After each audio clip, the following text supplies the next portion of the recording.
This is Long Island Ducks baseball. Justin Davies at the plate, the winning run at third. Crowd going nuts.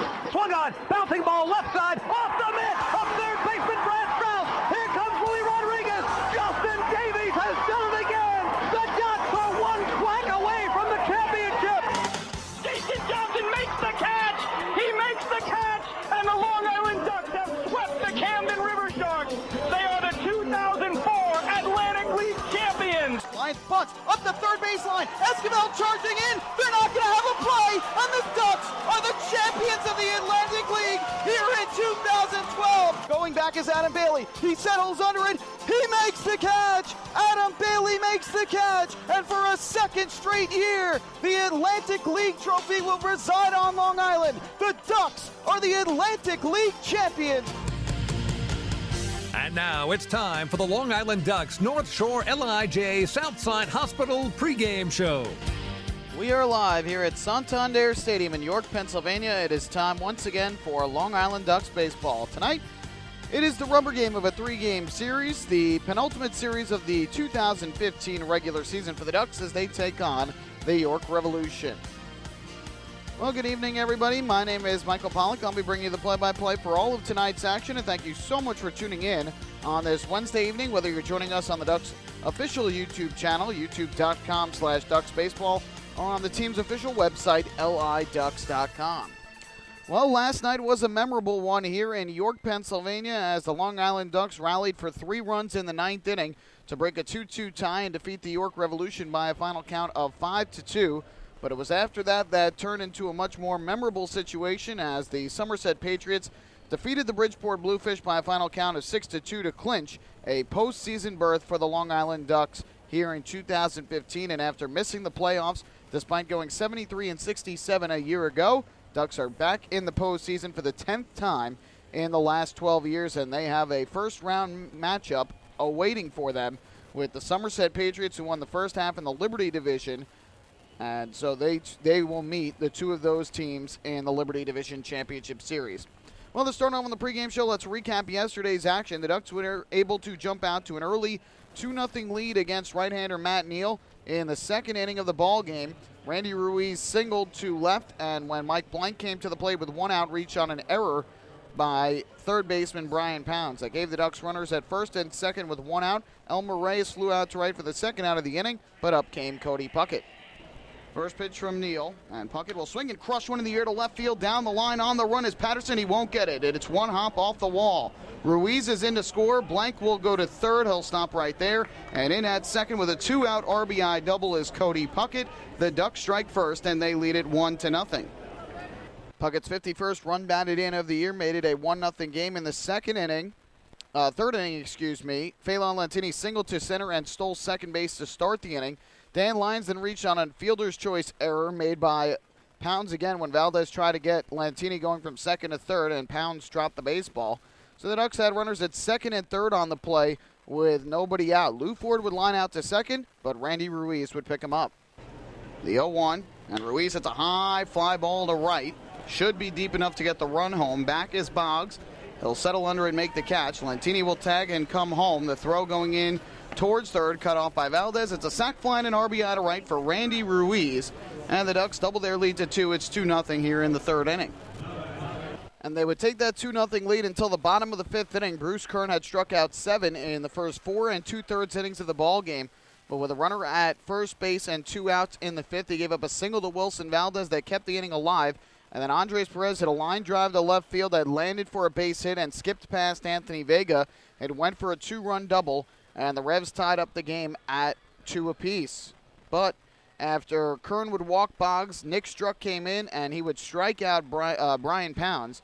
And the Ducks would start off a great stretch of the bullpen where they would throw 4 1/3 innings to close out the ball game and allow just 1 hit and 1 walk while striking out 6. Meanwhile, the Ducks had some chances throughout the game to take the lead back, but they left 2 on in the 5th, 2 on in the 8th. That took us to the 9th inning. Elmer Reyes leading off the inning against Stephen Penny with a base hit to left. Cody Puckett was able to sacrifice him over to second base, and after the sac bunt, the Ducks had a runner at second, 1 out for Anthony Vega.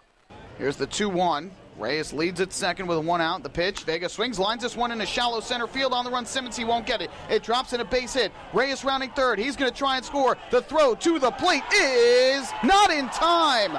Reyes got in under the tag of Salvador Paniagua. It's an RBI single for Anthony Vega, and the Ducks take a 3-2 lead here in the top half of the 9th inning. Close play, could not definitively tell upon replay, but it looked as though Reyes had gotten his hand in ahead of the tag, and the Ducks had a 3-2 lead. Lantini would follow with a single to left, and after a wild pitch, Dan Lyons came to the plate. Runner going, Lyons a ground ball to short. Fielded on the back end by Valdez. The long throw is in time to get Lyons, but in to score from third base is Anthony Vega. And the Ducks have taken a 4-2 lead here in the 9th inning.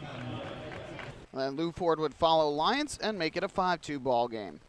2-1. Ford, line drive, center field, base hit. Lou Ford drives in Phelan Lantini with the RBI single up the middle into center field. 3 runs in the 9th for the Ducks, and they now lead it by a count of 5-2. So Lou Ford with the RBI single, giving the Ducks a 3-run advantage. Amalio Diaz came in the bottom of the 9th, struck out the first 2 hitters swinging. Walked James Simmons to keep the inning alive, and the last hope for York was Eric Patterson. The kick and the pitch on the way from Diaz, and Patterson will take a called strike 3 on the outside corner. Amalio Diaz strikes out the side in the 9th inning. This ball game is over. The Ducks win it 5-2 over the York Revolution to earn their 80th victory of the season. And if the Somerset Patriots hang on and defeat the Bridgeport Bluefish tonight in Connecticut, the Long Island Ducks will clinch a spot in the 2015 Atlantic League playoffs. And that Somerset did. The Ducks returned to the clubhouse to await the final result of that game. Somerset hung on for the win. The champagne bottles popped, and the Ducks were able to celebrate a berth in the 2015 Atlantic League playoffs. Ryan Cushmall got the win in relief, improved to 5-2. Stephen Penny, the loss, dropped to 4-6. The save went to Amalio Diaz, his 14th of this season. Game took 3 hours, 1 minute in front of a crowd of 2,601 here at Santander Stadium. We'll take a break on the pregame show. When we come back, I will sit down with manager Kevin Baez to discuss another postseason berth for the Long Island Ducks. Hi, this is manager Kevin Baez, and you're listening to Ducks Baseball on the Ducks official YouTube channel, youtube.com/DucksBaseball. North Shore LIJ Southside Hospital in Bayshore is the healthcare heart of our community. We provide outstanding healthcare right here at home with centers of excellence in cardiology, orthopedics, neurosciences, women's health services, and much more. Experience counts, and North Shore LIJ Southside Hospital has been around for nearly a century of care. For more information, please call 631-968-3000 or visit us on the web at www.nslij.com. Can't get enough of the Long Island Ducks? Well, now you can get even more inside info on your favorite hometown team through Facebook and Twitter. The Ducks are constantly updating fans through social media with scores, transactions, ballpark promotions, and much more. You can even win great prizes. All you'll need to do is make a free account on Facebook and Twitter, and then visit us at facebook.com/LIDucks and twitter.com/LIDucks. Think you're Long Island's biggest Ducks fan? Get connected now.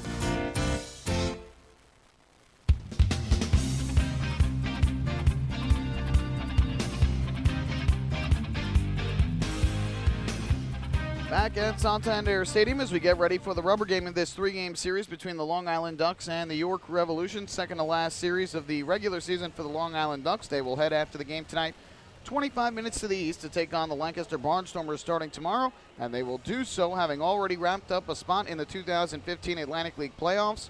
By way of Somerset's victory last night over Bridgeport, the Bluefish eliminated from contention, and so the second half Liberty Division champs will be either the Ducks or the Patriots. Somerset leads the division by 2.5 games, but if the Ducks don't win the division, they will get in as the wild card. I had the chance to catch up with Ducks manager Kevin Byers before the game to discuss Long Island's 10th postseason berth in the last 12 seasons. Kevin, you guys wrap up your 10th postseason berth in 12 seasons last night thanks to Somerset's victory over the Bridgeport Bluefish. Congratulations, first of all. Second of all, how proud of you are these guys for finally wrapping up that postseason berth? Thanks, Mike. Very proud of them. It all started in the first half, and that's why I was preaching, those games in April and May are so very important. We had a great first half, and, still didn't win the first half outright, but we put ourselves in a good position to be where we are yesterday and get a good chance to win the second wild card, basically. So, when you guys got to celebrate last night here in the clubhouse in York, what was your message to the team at this point with knowing that you have at least one, hopefully 2 weeks of playoffs to go? Yeah, no, just, way to go. Proud of them. This is the first step. Enjoy this moment. It never gets old. That's for sure. So it's exciting. And anytime you win anywhere, and it's special. So good group of guys here. I'm excited for them. Excited for the Long Island Ducks organization. So it's a good time. It didn't end up mattering, the result in last night's game, to determine whether or not you guys clinched, but did it give it a little bit of an extra special meaning to get to celebrate like that after rallying for 3 runs in the ninth to win? Yeah, especially the way we won. Before the game, I spoke to the guys basically saying, let's try to get in that winning mind frame and go out there and play the game and play hard and, play to win. And we did that. So to win the game and then come in and hear that the Bridgeport lost, it was nice. How good did you feel for a guy like Anthony Vega, who earlier in the game had seen a ball bounce past him that allowed York to tie the game, then unable to get down the sacrifice bunt, but he comes up with the winning hit in the ninth? Huge. I mean, Vega's been here since spring training. I see a lot of good things in this kid. He plays hard, he hustles, he runs. We just weren't sure as far as his hitting. And he's proved it that he's a competitor and that he could handle himself, and to have him get a chance to play and perform and do well is good for him and it's good for us.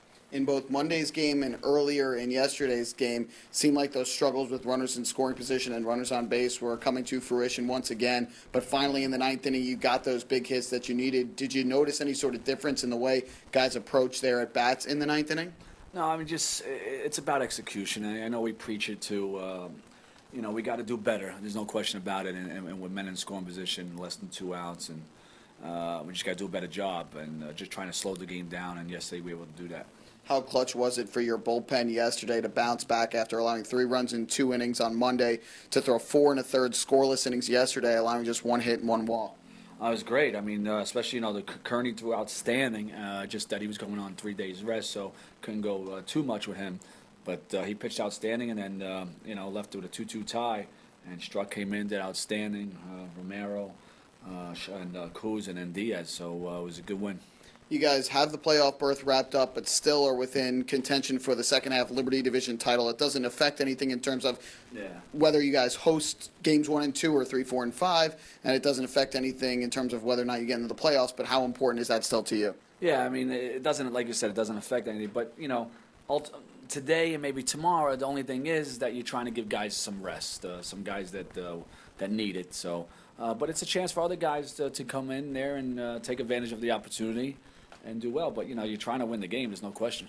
All right, well, thanks so much, Kevin. Congratulations again on yet another postseason berth. Thank you, Michael. Ducks manager Kevin Byers discussing Long Island's 5-2 victory over the York Revolution yesterday. That coupled with the Somerset victory over the Bridgeport Bluefish last night in Connecticut, eliminating the Bluefish from contention for the second half Liberty Division title, meaning that either Somerset or Long Island will win the second half in the Liberty Division. If it is Somerset, the Ducks will earn the spot as a wild card since they have the best overall record of any other non-playoff team. Their overall record this year at 80-54, the second most wins ever in franchise history. They are 2 wins away from tying the mark set back in their inaugural 2000 season when they went 82-58. We'll take a break here on the pregame show. When we come back, we'll take a look at the pitching matchup for tonight's game. Then we'll have the starting lineups in the first pitch as the Ducks and the Revs play the rubber game of this 3-game series. Hi, this is Bud Harrelson, and you're listening to Ducks Baseball on the Ducks official YouTube channel, youtube.com/DucksBaseball. North Shore LIJ Southside Hospital in Bayshore is the healthcare heart of our community. We provide outstanding healthcare right here at home with centers of excellence in cardiology, orthopedics, neurosciences, women's health services, and much more. Experience counts, and North Shore LIJ Southside Hospital has been around for nearly a century of care. For more information, please call 631-968-3000 or visit us on the web at www.nslij.com. Few places on earth offer the charm and excitement of Fire Island. At Fire Island Ferries, located conveniently at 99 Maple Avenue in Bayshore, they offer convenient travel to Fire Island 7 days a week. Fire Island is quickly becoming a top destination for families of all ages. Experience the informal, carefree communities, the dazzling night scene, enjoy fine dining, or climb to the top of one of the tallest lighthouses in the United States. But there's only one way to get there, by calling Fire Island Ferries at 631-665-3600 today. For fare and scheduling information, please visit fireislandferries.com.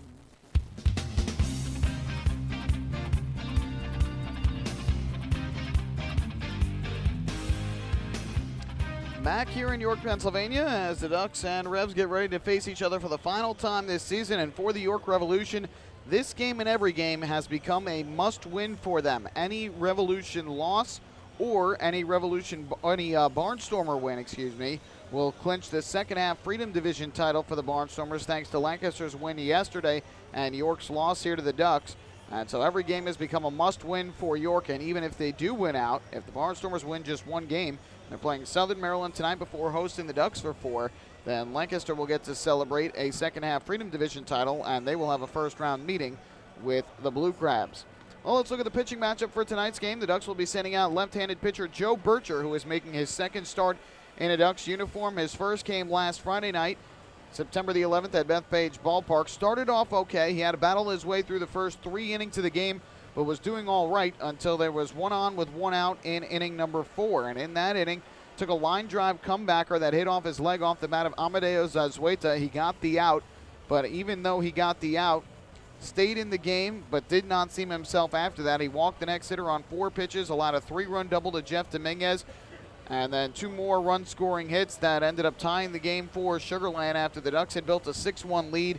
He came out of the game after just 3 2/3 innings, ultimately was charged with 7 runs on 8 hits, but took a no decision when the Ducks rallied back to win the game 9-8. So he is hoping for a much better result here tonight. He was 4-4 earlier this year with a 3.04 ERA in 16 games, 15 starts, again with the Sioux Falls Canaries of the Independent American Association. On the other side, the Revolution will counter with left-handed pitcher Rami Lewis, the closer converted to a starter this year. He's had mixed results, 9-10 record with a 3.89 ERA in 26 starts this season, coming off of a very strong outing his last time out. Took a no decision in a 5-4 loss last Friday in Southern Maryland, but allowed 3 runs, only 1 of them earned in 7 innings, gave up 6 hits, walked 3, and struck out 8. He has made 2 starts against the Ducks this year, the first of which came back on June 2nd at Bethpage Ballpark in a game the Ducks won 3-0. He allowed 3 runs on 4 hits and 5 walks in 5 innings while striking out 5. And then it started again July 20th at Bethpage Ballpark in a 5-4 Ducks win and allowed 3 runs all earned on 7 hits in just 5 innings, walked 1, and struck out 2. So he is hoping that he and the Revs can defeat the Ducks for the first time this year. Ducks have won the season series against the Revolution. They have won 10 of the first 15 meetings this year, and the final game between those 2 teams will be played here tonight at Santander Stadium. Revolution just about ready to take the field, which means we will step aside one more time. When we come back, we'll have the starting lineups and then the first pitch of tonight's game, the series finale, and the rubber game between the Long Island Ducks and the York Revolution. Hey fans, this is pitching coach Marty Jansen, and you're listening to Ducks Baseball on Ducks official YouTube channel, youtube.com/DucksBaseball. North Shore LIJ Southside Hospital in Bayshore is the healthcare heart of our community. We provide outstanding healthcare right here at home with centers of excellence in cardiology, orthopedics, neurosciences, women's health services, and much more. Experience counts, and North Shore LIJ Southside Hospital has been around for nearly a century of care. For more information, please call 631-968-3000 or visit us on the web at www.nslij.com. Family fun every time. Beautiful evening for baseball. Big action every time. He reaches up, it's gone! Great value every time. And the Ducks have won it 7-1. The Ducks schedule is loaded with new promotions this season, and with an average ticket price of just $10 and free parking, there is no better value on Long Island. For game times and tickets, visit liducks.com. Long Island Ducks Baseball. Good times every time.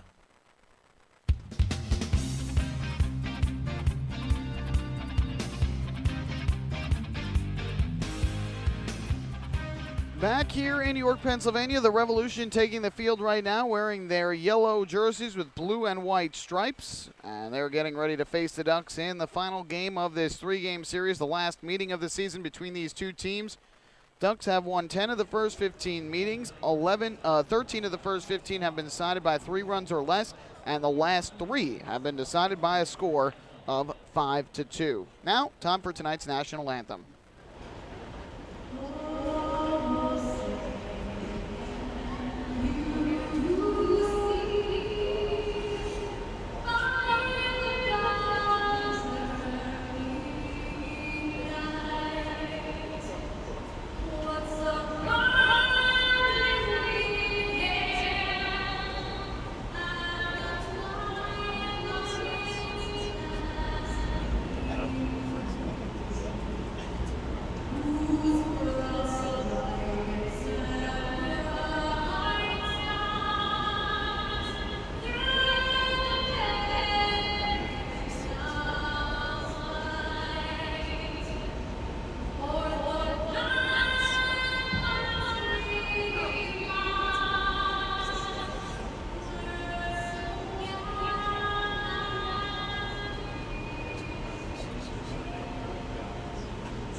Tonight's national anthem here at Santander Stadium in New York, Pennsylvania. Just about ready to go for game number 3 of this 3-game series. Michael Pollock here bringing you all the action. Thank you so much for tuning in on your Wednesday evening. Appreciate you joining us for the final game of this series. And let's take a look at the starting lineups for tonight. Kevin Baez resting a lot of his normal starters after clinching the playoff berth last night. And here is the lineup for the Ducks. It'll be Phelan Lentini leading things off in right field. Delta Cleary Jr. back in the lineup after missing the last 2 games. He is in center field batting second.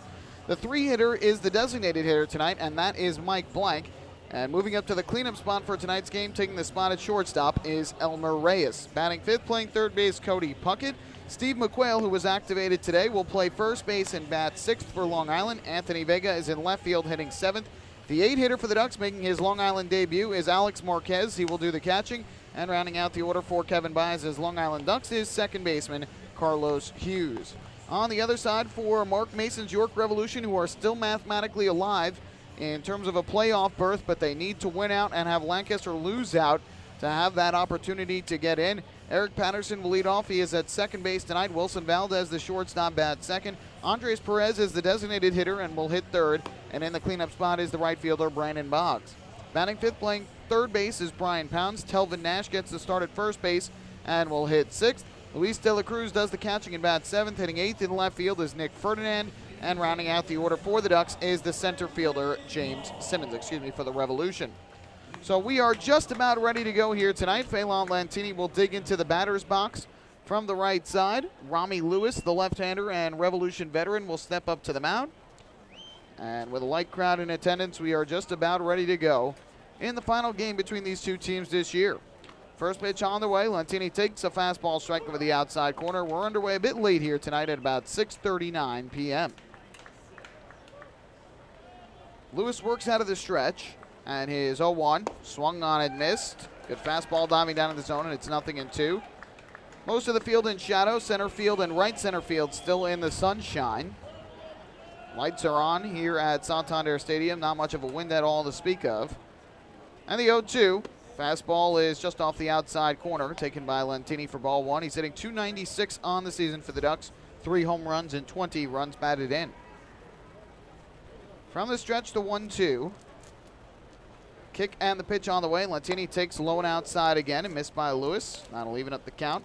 Ducks are once again in their alternate orange jerseys with the Ducks logo on the front, the green number on the back. The Revolution, as we mentioned, primarily yellow jerseys with horizontal blue and white striping. A navy blue number on the back. 2-2. Swinging a foul tip into the glove of Luis De La Cruz for strike 3. And Lantini retired for the first out here in the opening inning. Revolution jerseys have the R on the front left chest. And they are wearing white pants. So one down, base is empty, and up to the plate will step Delta Cleary Jr. Good news for the Ducks as Delta Cleary Jr., who suffered a knee contusion, trying to make a sliding catch in Game 2 of Sunday's doubleheader, had to miss the first 2 games of this series, but avoided any serious injury, and back in the lineup here tonight. Switch hitter from the right side. First pitch squares to bunt, pulls back and takes a strike, and the count 0-1. Cleary Jr. hitting .310 on the year for Long Island, 1 home run and 39 runs batted in. From the stretch, the 0-1, and that's chopped on the ground, foul at home plate. Like he hit it right down into the ground and then came up and hit the back of his right leg. It seems to be fine. So the count 0-2. Ducks enter at 34-30 in the second half, 2.5 games behind Somerset for first place in the division. 80-54 overall this season, second most wins in team history. The 0-2, way outside. Lewis missed with the breaking ball. Count goes to 1-2. As for the Revolution, 10 games over 500 here in the second half at 37-27, but they are 61-73 overall and 4.5 games behind the Barnstormers for first place in the Freedom Division standings. 1-2, line drive foul, first base side, up into the seats. So Cleary Jr. fights off the pitch, stays alive, will do it again at 1-2.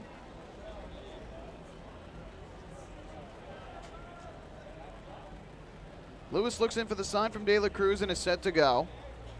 The 1-2 pitch on the way. Breaking ball swung on and missed, strike 3. Nice curveball there from Rami Lewis, second strikeout of the inning. Quickly 2 down for the Ducks, and that will bring up Mike Blank. Kevin Byas saying on the pregame show he knows that the Ducks still have an opportunity to win the second half Liberty division, and that is certainly something that, if able to do, they would certainly like to do. But Kevin Byas saying that rest is significantly important for a lot of these guys right now. First pitch to Mike Blank is swung on and missed for strike 1. And he wanted to get many of his regulars that night off, at least one night, maybe 2.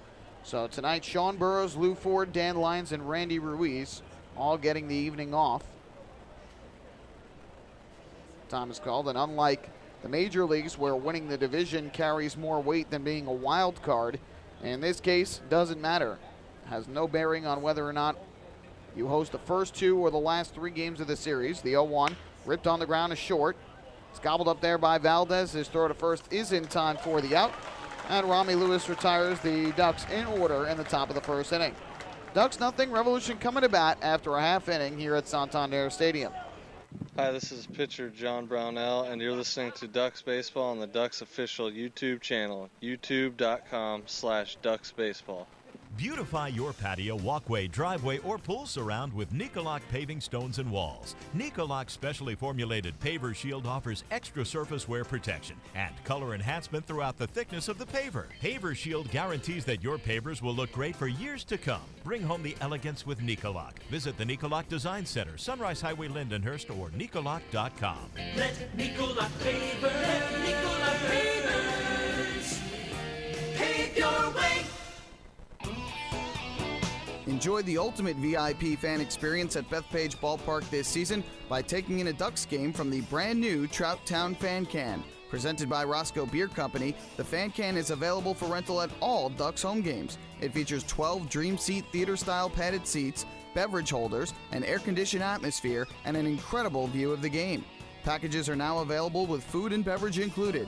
To reserve your Fan Can outing today, call the Ducks Group Sales Department at 631-940-3825. The Trout Town Fan Can at Bethpage Ballpark. Your VIP experience has arrived.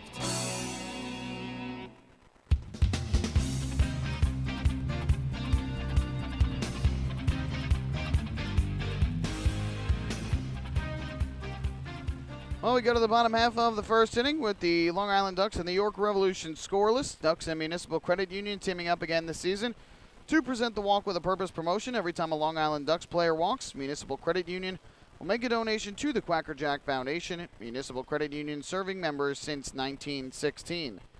So a good start for Rami Lewis, the left-hander for York, as he retires the Ducks in order, striking out 2.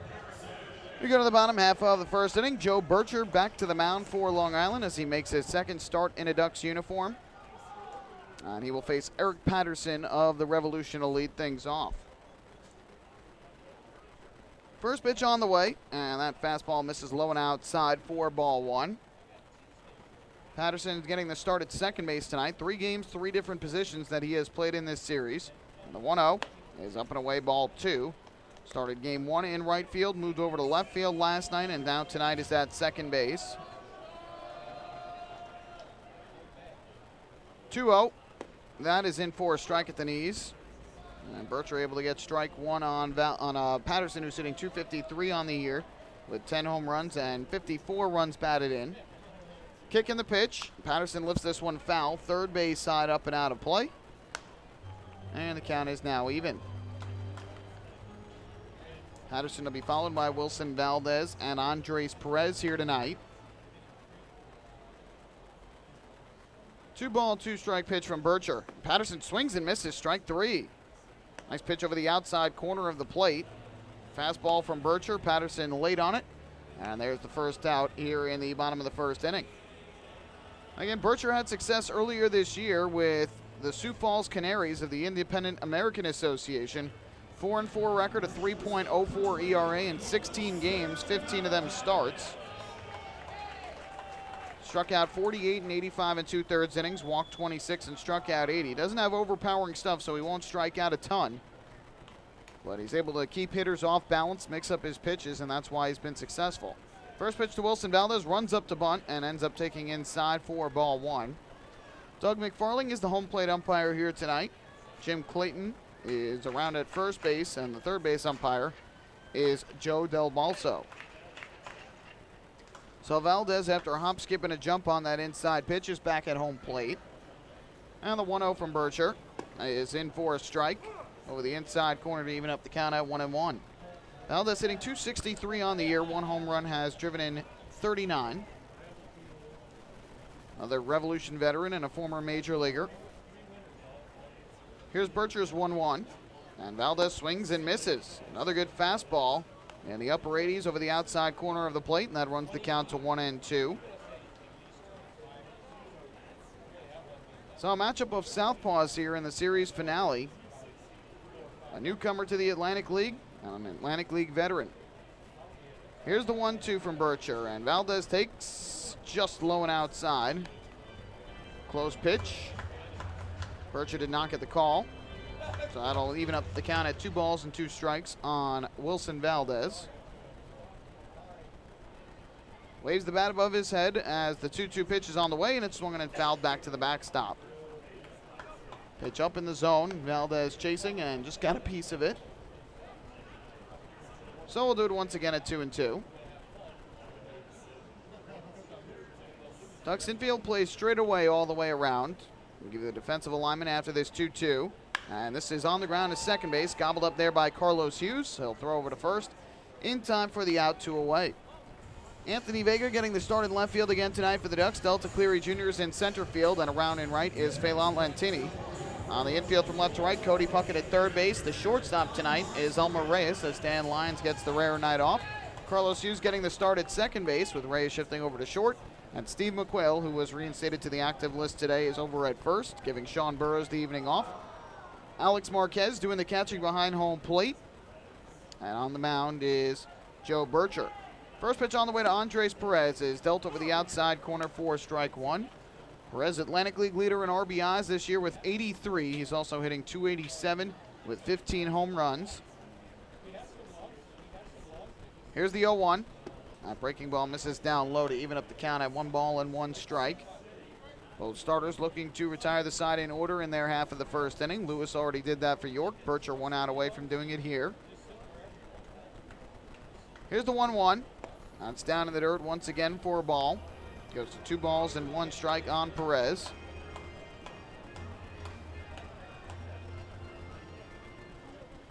Bircher looks in for the sign from Marquez.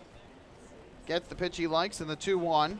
Is swung and grounded right back to the mound. A nice stab made by Bircher, and he will flip over to McQuail at first in time for the out. Hard hit ground ball there for Perez, and Bircher just reached down, was able to stop it, and make the throw at first for the out. So a good start for Joe Bircher as he retires the side in order. After 1 here in York, no score between the Ducks and the Revs. Hi, this is shortstop Dan Lyons. You can follow me on Twitter at @TheDannyLyons, and you're listening to Ducks Baseball on the Ducks official YouTube channel, youtube.com/DucksBaseball. Thinking about buying or refinancing a home? Start by attending a free MCU home buying seminar. Then speak with one of our loan specialists who will guide you through the loan process. With an affordable mortgage from Municipal Credit Union, Home Sweet Home will be a little sweeter. Call 212-238-3521 or visit nymcu.org to apply for your mortgage today. Municipal Credit Union. Strong, trusted, growing. Municipal Credit Union is an equal housing opportunity lender.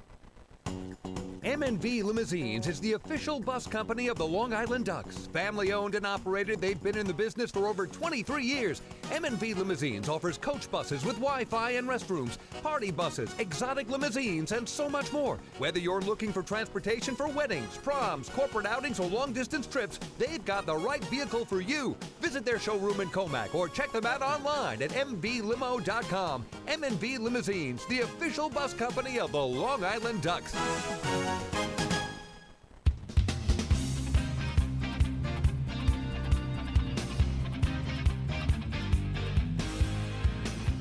On to inning number 2 here at Santander Stadium. No score between the Ducks and the York Revolution. It's time for the Ducks Health Report, which is brought to you by Island Shore Physical Therapy, the official therapist of the Long Island Ducks. And with Delta Cleary Jr. back in the lineup tonight, everybody healthy, active, and available, ready to go for Long Island. That is certainly good news for the Ducks, that they avoided any serious injuries with Delta Cleary Jr. So we go to the second. It'll be Elmer Reyes, the shortstop and cleanup hitter, leading things off for the Ducks. And the first pitch on the way is a fastball strike over the outside corner, 0-1. Kevin Baez giving some of his regulars the opportunity to do some coaching tonight. So Sean Burrows around coaching at first base, and Lou Ford coaching here at third. Looking in for the sign is Lewis, ready to go. And now the 0-1. Reyes swings and misses way out in front of that pitch, chasing down and away. Quickly behind, 0-2. 352 average thus far for Reyes. He's got 19 hits and 54 at-bats as a Duck. 5 homers and 11 runs batted in. Scored the winning run last night on the RBI single from Anthony Vega. Just got in ahead of the tag of Salvador Paniagua sliding in at the plate. And the 0-2 is way off the outside corner, 4-1. Mentioned the numbers in the pregame show on Lewis. 9-10 this year, 3.89 ERA, 26 games, all of them starts. He has 1 shutout this season. Looks in for the sign from De La Cruz. Now he's ready. And the 1-ball, 2-strike offering is again way off the outside part of the plate. That'll even up the count at 2 balls and 2 strikes. In 157 and 1/3 innings, Lewis has given up 176 hits, 47 walks to 107 strikeouts. The 2-2. Line drive in the air down the right field line, foul and out of play.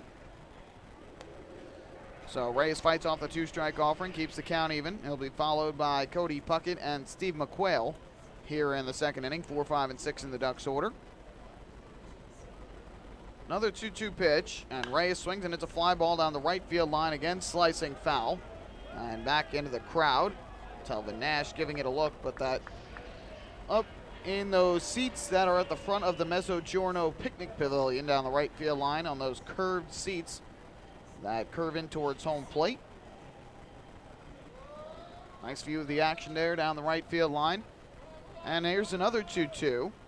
Lewis fires to the plate, and Reyes swings, lines one over the leaping try of second baseman Eric Patterson, and in a right field a base hit. And Reyes continuing to hit the ball well, his 20th hit as a Duck. And Eric Patterson climbed the ladder well, and it just eluded his glove. So the leadoff man on for the Ducks in the second, first base runner of the ball game for either side. And that'll bring up Cody Puckett.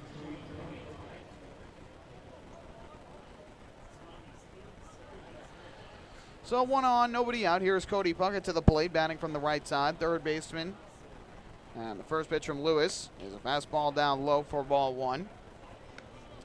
Puckett last night laid down a key sacrifice bunt in the top of the 9th inning after Reyes reached, moved him to second base, and allowed him to score on the single by Vega.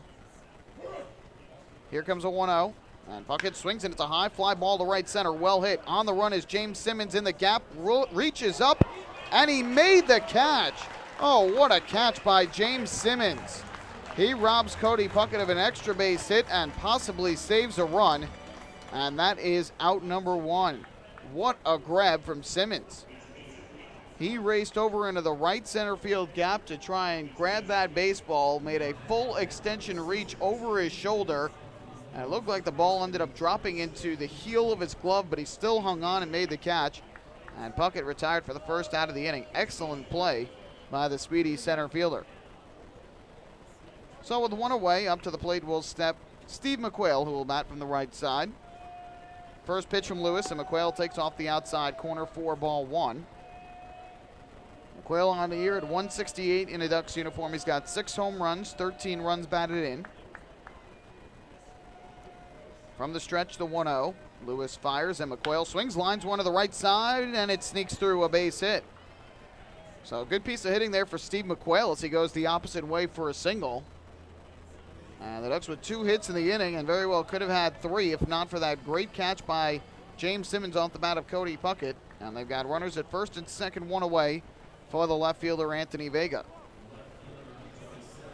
He really felt good for a guy like Vega last night. Had a tough first 8 innings of the game where he had a ball bounce and trickle past him in left field off the bat of Andres Perez in the 5th that allowed the Revolution to tie up the game at 2 apiece. And then could not get a sacrifice bunt down in inning number 7. First pitch on the way, and he swings and lines one into left center field. Going to be a tough play. Long run for Ferdinand and Simmons, and Ferdinand is able to get to the spot and make the catch. Normal ballparks, that might have fallen in, but here with the shallow left field, Ferdinand already playing in close, and he was able to run and make that grab. So Vega retired for the second out of the inning, and that'll bring up Alex Marquez. Vega trying to bunt in the 7th inning after Puckett singled to open the inning, popped out foul to the catcher. So he was having a tough night, but came up in the 9th inning, delivered the RBI single to center field that scored Elmer Reyes. Gave the Ducks a 3-2 lead, and they'd go on to win by the score of 5-2.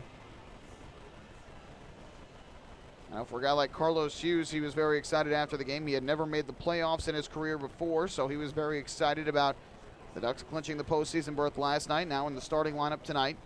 Here's Alex Marquez to make his first at-bat as a Long Island Duck. He was acquired in a trade from the Kansas City T-Bones on Monday in exchange for a player to be named later. Signed and activated, now gets his first appearance as a Duck.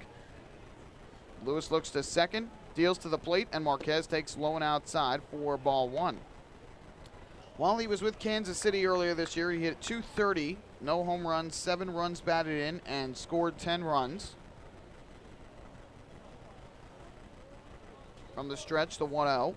Lewis fires, and Marquez swings, and it's a fly ball down the right field line, slicing foul and out of play. That'll even things up at 1-1. With Melfi Zapata being placed on the suspended list. It gives Marquez the opportunity to come here to Long Island as the backup to Mike Blank, who tonight is serving as the DH. Lewis deals the 1-1, and Marquez swings and hits a ground ball to second base. It's gobbled up there by Eric Patterson. His throw to first is in time for the out. And Rami Lewis able to escape trouble in the second inning. So for the Ducks, no runs, 2 hits. They lead 2 thanks to York's terrific defense here in the second inning. And after an inning and a half, we are still scoreless here in York. Hey fans, this is outfielder and hitting coach Lou Ford, and you're listening to Ducks Baseball on the Ducks official YouTube channel, youtube.com/DucksBaseball. The results are in. Thousands of PSEG Long Island customers participated in our energy efficiency programs, saving nearly $35 million. Being energy efficient helps our environment too. Together, we've eliminated 21,000 cars worth of emissions in 2014. Thank you, Long Island. We're all making a difference. Discover how we're improving every day to bring you better service at www.pseglyny.com/efficiency. Have your birthday at the ballpark this season and celebrate with the Flock. Kona Ice birthday party packages with the Long Island Ducks are now available. Each package includes 10 box seats, a commemorative birthday t-shirt and autographed baseball, a pizza and Kona Ice party in the Hebrew National Picnic area, and so much more. Best of all, the birthday child will stand on the dugout while the entire crowd sings happy birthday. Reserve your party today by calling the group sales department at 631-940-3825. Kona Ice birthday parties with the Long Island Ducks, a once-in-a-lifetime experience.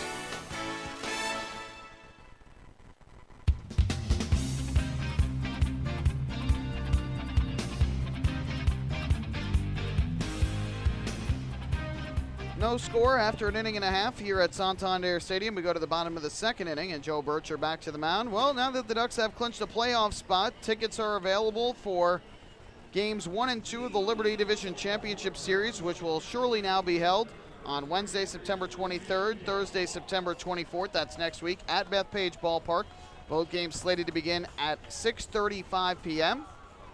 You can get your tickets right now by visiting the Bethpage Ballpark box office online, liducks.com, where if you type in the promo code DRIVE, D-R-I-V-E, $1 of your ticket will be donated to Island Harvest Food Bank. Or you can also call 631-940-TIXX.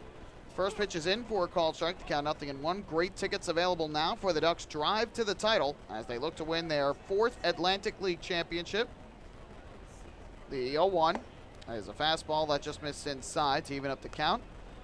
This is the Ducks' first postseason appearance since 2013 when they won the second half in the Liberty Division and went on to defeat Somerset in the Atlantic League Championship.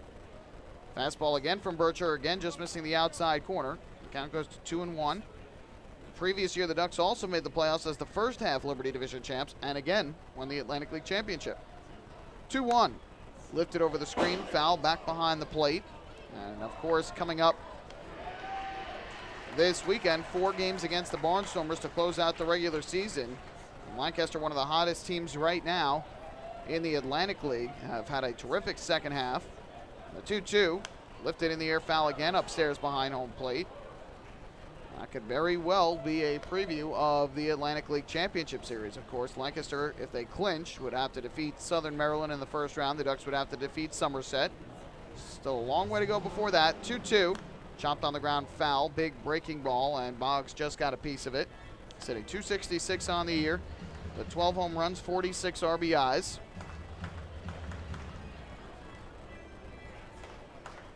Here comes the 2-2. The kick and the pitch on the way is swung in line into left center field off the bat of Boggs. Nobody's going to get this one. It's in the gap, bounces, and goes over the wall in left center field. And stopping at second base with the ground rule double is Brandon Boggs. Hard line drive off the bat of Brandon Boggs into the gap. It bounced and went up into the playground area. And that is double number 19 on the year for the Revolution right fielder. So there's the first hit of the ball game for York. And up to the plate will step Brian Pounds. Away a breaking ball that was down in the zone. A good piece of hitting there for Boggs. He went down and got it. And lined it into the left center field gap. Here's Pounds to the plate from the right side. We'll see if he tries to sacrifice the runner over. Does not square and takes the fastball up and out of the zone for ball one. Pounds at 275 on the year for the Revolution. He's got 13 home runs, 65 runs batted in. From the stretch to 1-0, and Pounds takes inside once again. Berger falling behind here, 2 balls and no strikes. Pounds made 2 errors in last night's game. The Revolution have the most errors and the lowest fielding percentage in the Atlantic League this year. Pounds now up to 20 errors on the season. Here's the 2-0, and Berger misses outside again, so he's behind 3-0 on Brian Pounds. My mistake is 17th and 18th errors of the year last night. So it's 3-0 on Pounds, and another out of the zone would put 2 on with nobody out for Telvin Nash. Berger comes set, looks to second, deals to the plate, and that fastball misses up and outside, ball 4. He's not missing by much on some of these pitches. That was close, but must have missed a little bit outside, so that is ball 4. First walk of the game issued by Berger. And York now with runners at first and second with nobody out. And here is Telvin Nash.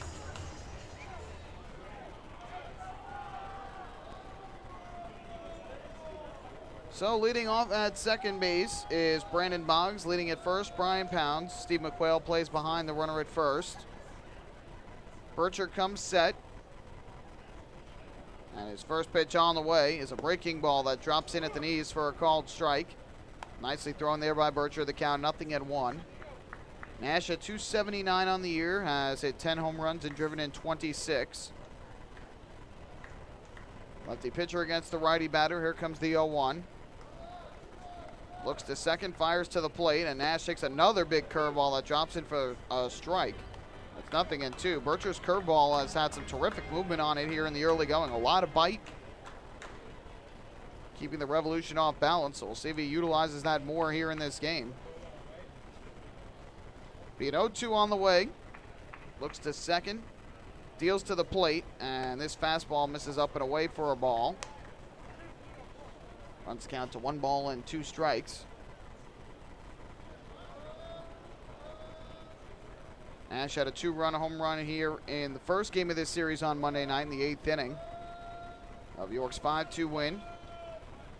1 ball, 2 strike pitch, breaking ball taken by Nash, misses low and inside. So he has worked the count from 0-2 to 2-2.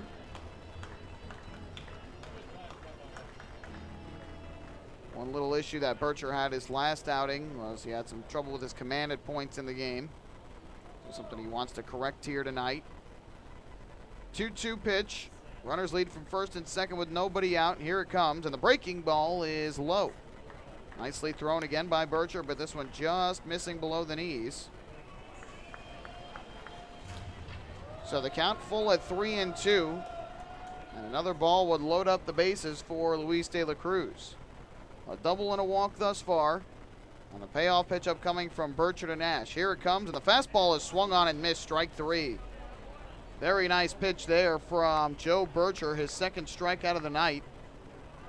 After getting ahead 0-2, fell behind 3-2, had to challenge him with a fastball. And after seeing several curveballs, Berger blew the fastball right by the bat of Telvin Nash, who was late on it. So there's the first out of the second inning. And that will bring up Luis De La Cruz, who will bat from the right side. Now a ground ball double play can get Berger out of the jam. From the stretch, Berger is set, looks to second. And the first pitch, De La Cruz takes another hard fastball that touches 90 over the outside corner for strike 1. We have no score as we play here in the bottom of the second inning. Ducks with 2 hits, the Revolution with 1. And it'll be an 0-1 pitch upcoming from Berger to De La Cruz. Gets the sign from Marquez. And the 0-1 is a fastball again on the outside corner, another called strike. It's quickly 0-2. De La Cruz at .277 on the year for the Revolution. 5 home runs and 30 runs batted in.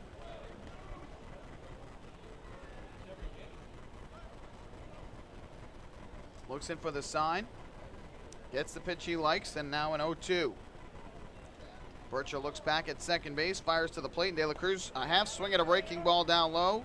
They want an appeal at first, and the appeal is a strike swinging called by Jim Clayton. So back-to-back strikeouts with 2 on for the Revolution. And a strikeout number 3 by Bircher, that excellent breaking ball diving down and in again. So 2 away here in the inning, and Bircher 1 out away from escaping this jam. 2 on with nobody out. He has gotten back-to-back strikeouts, and now standing in his way from keeping this game scoreless is left fielder Nick Ferdinand. First pitch on the way from Bircher. Kicks and deals, and Ferdinand takes a fastball strike over the outside corner. The count 0-1. After having a little bit of his trouble with his command in the at-bat against Pounds, and after falling behind on Nash, really has battled back nicely. Ferdinand batting in the 8th spot tonight after getting the night off last night. Here's the 0-1 from Bircher. Breaking ball hit on the ground up the third baseline, foul. And Bircher 1 strike away from getting out of this early jam tonight. A double by Boggs to the left center field gap and a walk by Brian Pounds started the inning. Bircher has struck out the last 2 and looking for his 4th strikeout of the ball game here with Ferdinand at the plate. Bircher ready to deal an 0-2 offering. Kicks and fires to the plate, and this is swung on and fouled off to the first base side. Fastball there from the left-hander. Looked like it jammed Ferdinand, and he was able to fight it off foul. So we'll do it again at 0-2.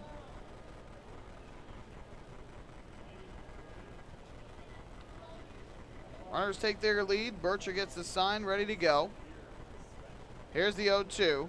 And that fastball way up and out of the zone. Nice job by Marquez to jump up and keep that ball at home plate. Didn't want to see that go back to the backstop.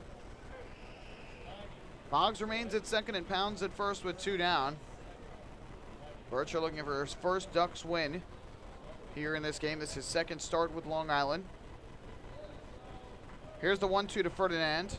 Pitch on the way. Swung on in line into center field. On the run, Delta Cleary Jr. It'll drop in a base hit. Boggs will round third. He will come home to score. It's a 2-out RBI single for Nick Ferdinand, and the Revolution jump on the scoreboard and lead it 1-0. So Bircher was 1 strike away from getting out of the jam, but leaves the pitch up over the plate. And the 2-out RBI single by Nick Ferdinand, his 26th run batted into the year, has given the Revolution a 1-0 advantage. Stopping at second on the play was Pounds, so it's now Pounds at second and Ferdinand at first. And that'll bring up the center fielder, James Simmons.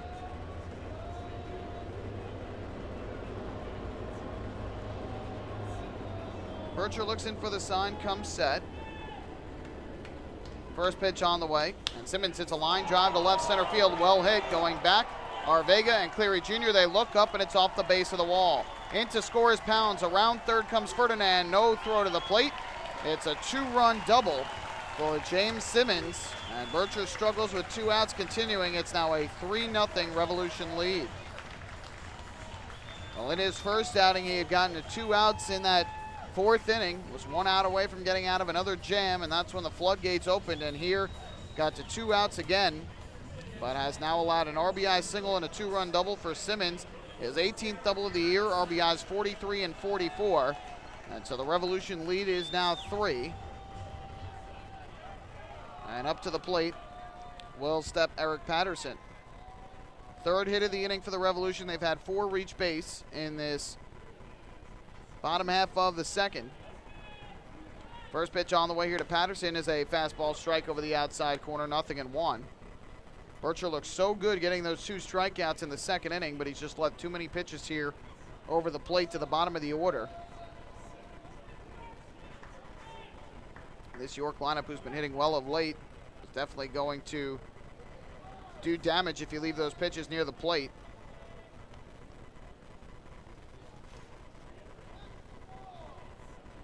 So it'll be an 0-1 from Bircher to Patterson in this lefty-lefty matchup. The kick, the pitch, and Patterson swings and slashes one down the left field line, slicing foul and into the seats.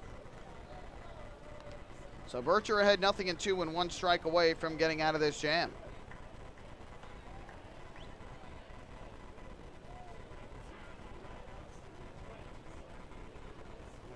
Ducks acquiring Bircher in a trade with the Sioux Falls Canaries last Friday. And this is his second start with Long Island. Here's the 0-2. Patterson takes the breaking ball down low. Nice block at the plate by Marquez. Got now 1 ball and 2 strikes, and Bircher now in the game. Right up near the 45 pitch mark in this just the second inning. He's fairly efficient in the first, but having a long inning here in the second.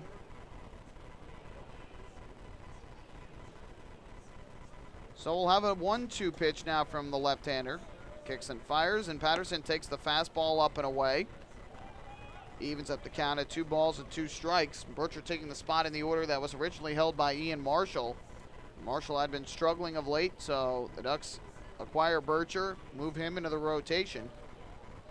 Second straight start, he's struggling with 2 outs. Here comes the 2-2, and Patterson swings, lines one into center field. On the run, Cleary Jr. will have to play it on a hop. Around third is Simmons. He will come home to score. Ball kicks away from Marquez, so that will allow Patterson to go to second. Another 2-out RBI hit for the Revolution, and they lead it 4-0. Patterson's 55th run batted in of the year. It was a close play at the plate. Good throw by Cleary Jr., but Simmons got in just ahead of the tag, and then the ball bounced away, allowing Patterson to go to second. So Patterson gets the RBI, and now Marty Jansen, the pitching coach for the Ducks, is going to come out of the dugout to talk things over with Bircher. Inning started off with a double and a walk, but he bounced back, struck out the next 2, and was 1 strike away from getting out of the inning. But he's now given up an RBI single, a 2-run double, and another RBI single.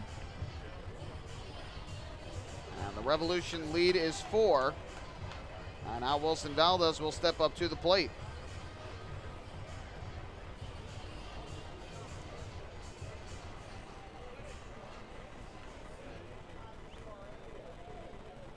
So, with a runner at second and 2 down, up to the plate steps Wilson Valdez.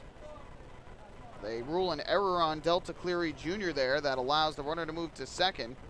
First pitch breaking ball is in for a called strike. The count 0-1. Tough error for Delta Cleary Jr., but it'll be his 3rd of the year. The throw was pretty much on target, but the ball bounced away because really Patterson kind of bumped into Marquez when he stepped near home plate, and that's when the ball escaped. The 0-1. Valdez is swinging a miss. Good breaking ball diving down in the zone. And the count quickly 0-2. First error of the series for the Ducks. So the count 0-2, and Bircher 1 strike away once again from getting out of this second inning. 4 runs have already scored for York. Now the 0-2. And Wilson Valdez takes the breaking ball low and inside. Count now goes to 1-2. Revolution team being patient here against the left-hander. Valdez, the 8th man to come up to the plate in this inning. Bircher's 1-2. Kicks and fires, and Valdez swings and lines one down the right field line. That is going to be a base hit, and it'll head into the corner. Patterson around third. He will score. Lentini picks it up and fires it back in. And it is now a 5-0 York lead. Boy, this same exact thing happened for Bircher in the 4th inning of his last start. I wouldn't say he was cruising along in that start, but was pitching well enough. And after getting hit with that line drive comebacker, all of a sudden lost his command and then saw several hard-hit baseballs against him that allowed the Revolution, the Skeeters at the time, to overcome a 6-1 deficit. And now here tonight, was 1 strike away from getting out of a first and second no-out jam, and he has now allowed 4 consecutive hits with 2 down. So for Valdez, a double and an RBI. It is his 40th run batted in of the year, and his 19th double. First pitch to Andres Perez, misses up high, ball 1. And getting warmed up now in the Ducks bullpen down the left field line is going to be Ian Marshall.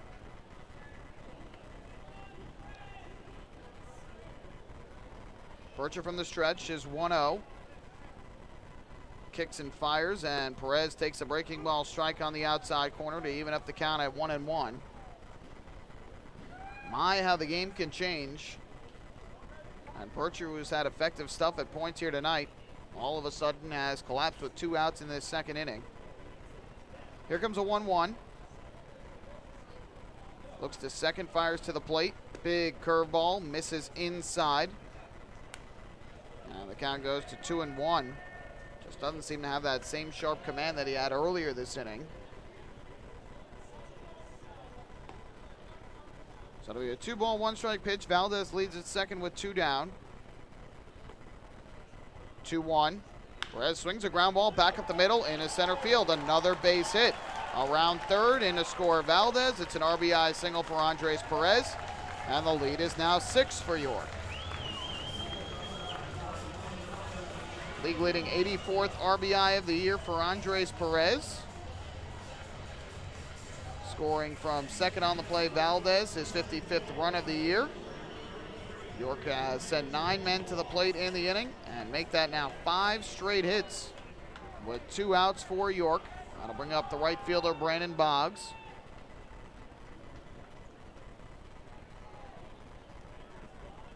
First pitch on the way, and Boggs pops it up foul back behind the plate. This obviously has to be concerning for Kevin Baez. They got Bircher knowing that he was going to go into the rotation to take Ian Marshall's spot because Marshall was struggling. But Joe Bircher has really struggled now through 2 starts. Both times with 2 outs in the inning. And here a ground ball back up the middle. That hits Bircher. It caroms to the right side of the infield, and everybody's going to be safe. And that's now 2 starts in a row that Bircher has been hit with a comebacker. A hard ground ball that bounced and caught him. It looked like on the back of the leg. He seems like he is okay for the moment. Kevin Baez and Dottie Pitchford have not come out of the dugout just yet. But another hit, second of the inning for Boggs. And so runners are now at first and second base with 2 down. And here is Brian Pounds to the plate.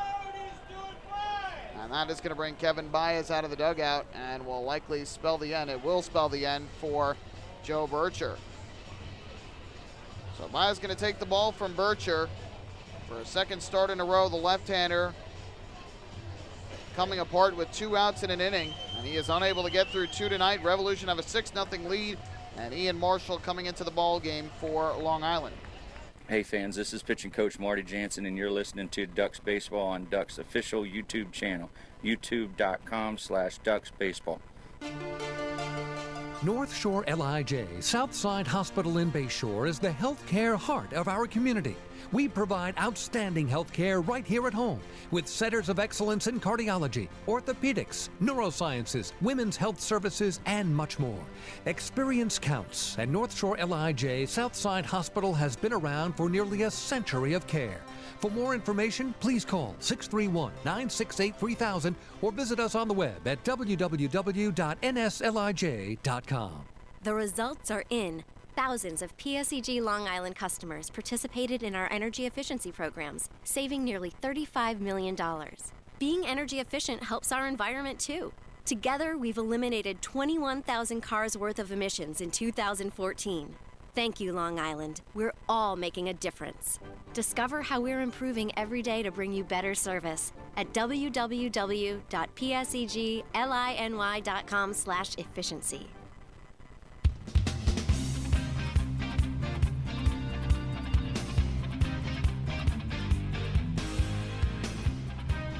Joe Bircher allowing a double and a walk to start off this second inning. Came back with back-to-back strikeouts of Telvin Nash and Luis De La Cruz and was 1 strike away from getting out of the inning without giving up any runs.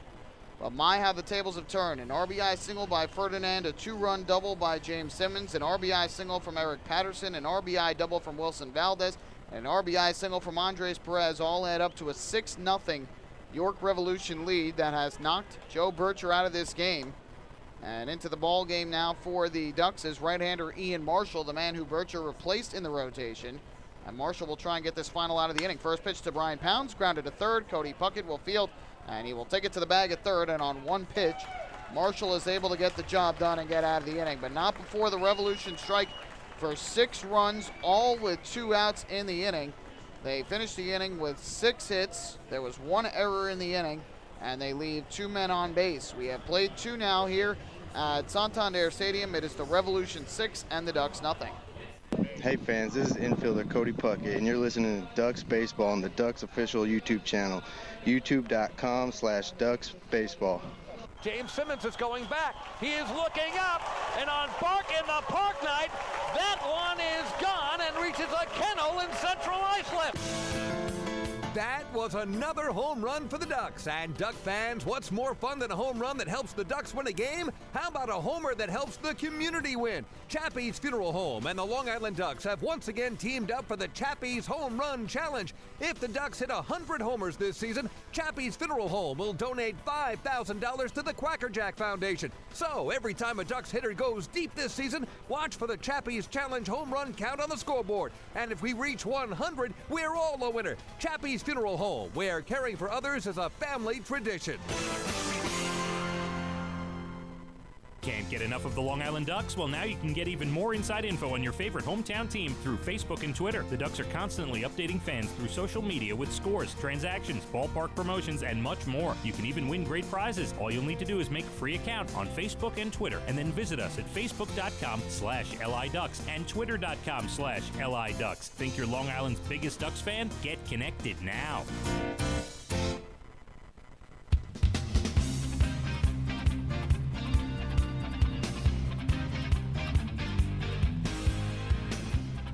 Well, a nightmarish second inning for the Ducks is finally over after Ian Marshall gets Brian Pounds to ground out to a force out at third. On the first pitch, he throws out of the bullpen, but the Revolution put up a 6 spot, all 6 runs with 2 outs in the inning. They lead it 6-0. Rami Lewis back to the mound after that long half inning, and Carlos Hughes grounds the first pitch through the right side for a base hit. So a good start for the Ducks as they try and make the big comeback in this game. Hughes, the opposite field single. He is now 13 of 67 in a Ducks uniform. And with 1 on and nobody out, up to the plate will step Phelan Lentini. That is the 3rd hit of the ball game for the Ducks.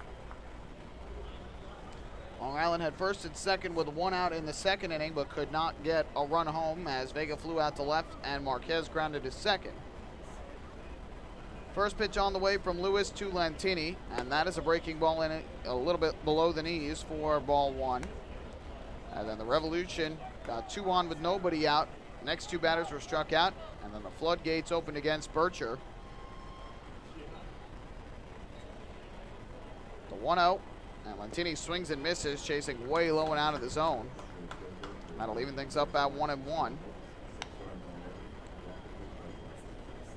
Bircher ended up throwing 56 pitches in those 2 innings, 35 are strikes, and he had 41 pitches in that second inning before being lifted.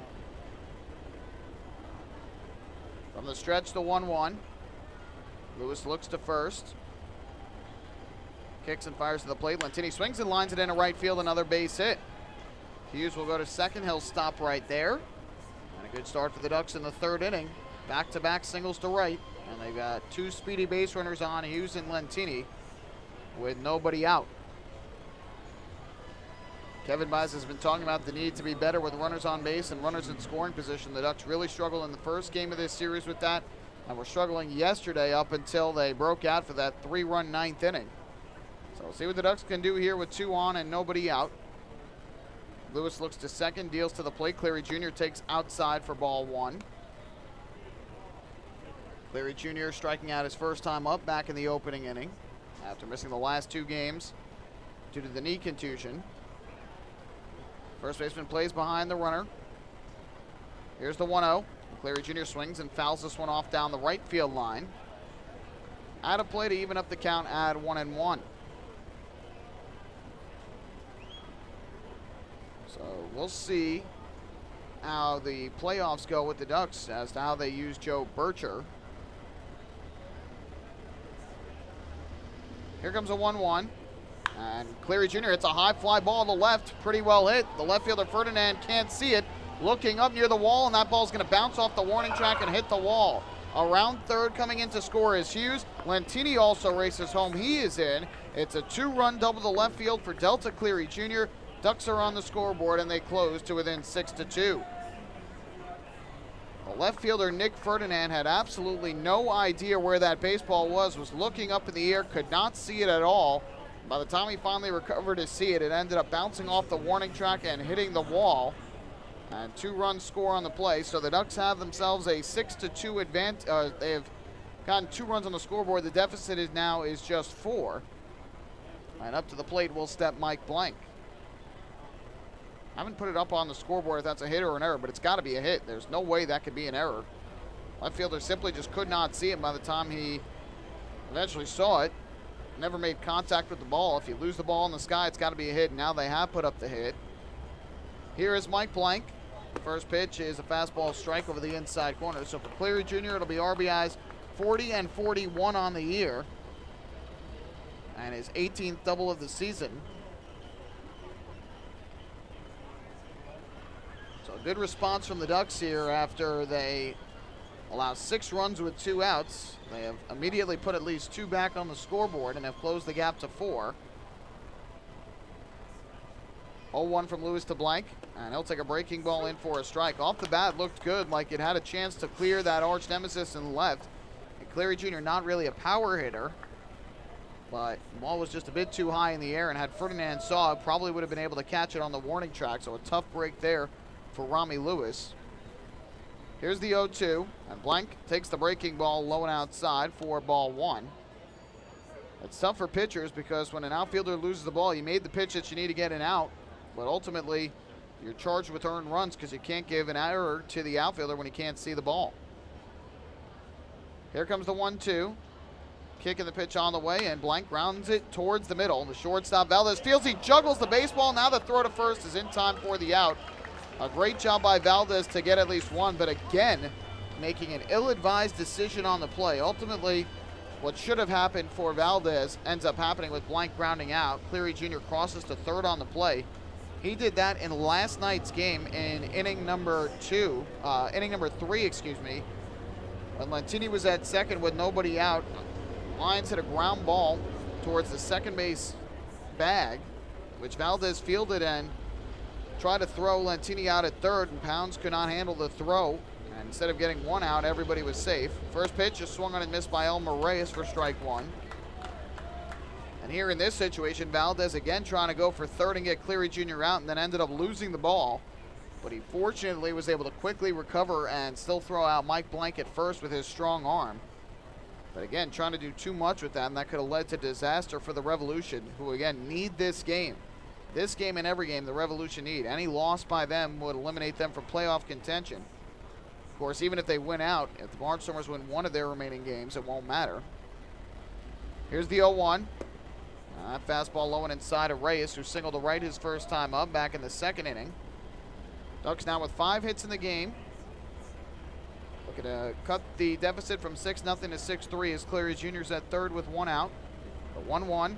And Reyes takes the fastball inside and low. Lewis behind at 2 balls and 1 strike. Rubber game of this 3-game series between the Long Island Ducks and the York Revolution. Here's the 2-1. Reyes swings, and it's a high fly ball in the air to center. Well hit. Going back is James Simmons, and straightaway center. He loses the baseball. Has no idea where it is, and that ball lands in left center. Base hit. In to score is Cleary Jr. on his way to third, and stopping right there is Elmer Reyes. He is going to reach with a triple, and the Ducks have cut the deficit from 6-0 to 6-3 here in inning number 3. That ball looked like it was ticketed to straightaway center field, and that's where Simmons went, but then he lost the sight of the baseball, and it eventually landed in left center field where Ferdinand got to it and threw it in. So the Ducks have called 2 breaks here on back-to-back hitters where the Revolution fielders have not been able to see the baseball. For Reyes, it is going to be his 2nd triple as a Duck and his 12th run batted in. The Ducks have immediately scored 3 runs here, and now time called at home plate, as De La Cruz and Lewis have to go through the signs once again. I told you this Revolution team has struggled defensively. None of these are errors, though, but back-to-back hitters in which they have lost the ball in the sky.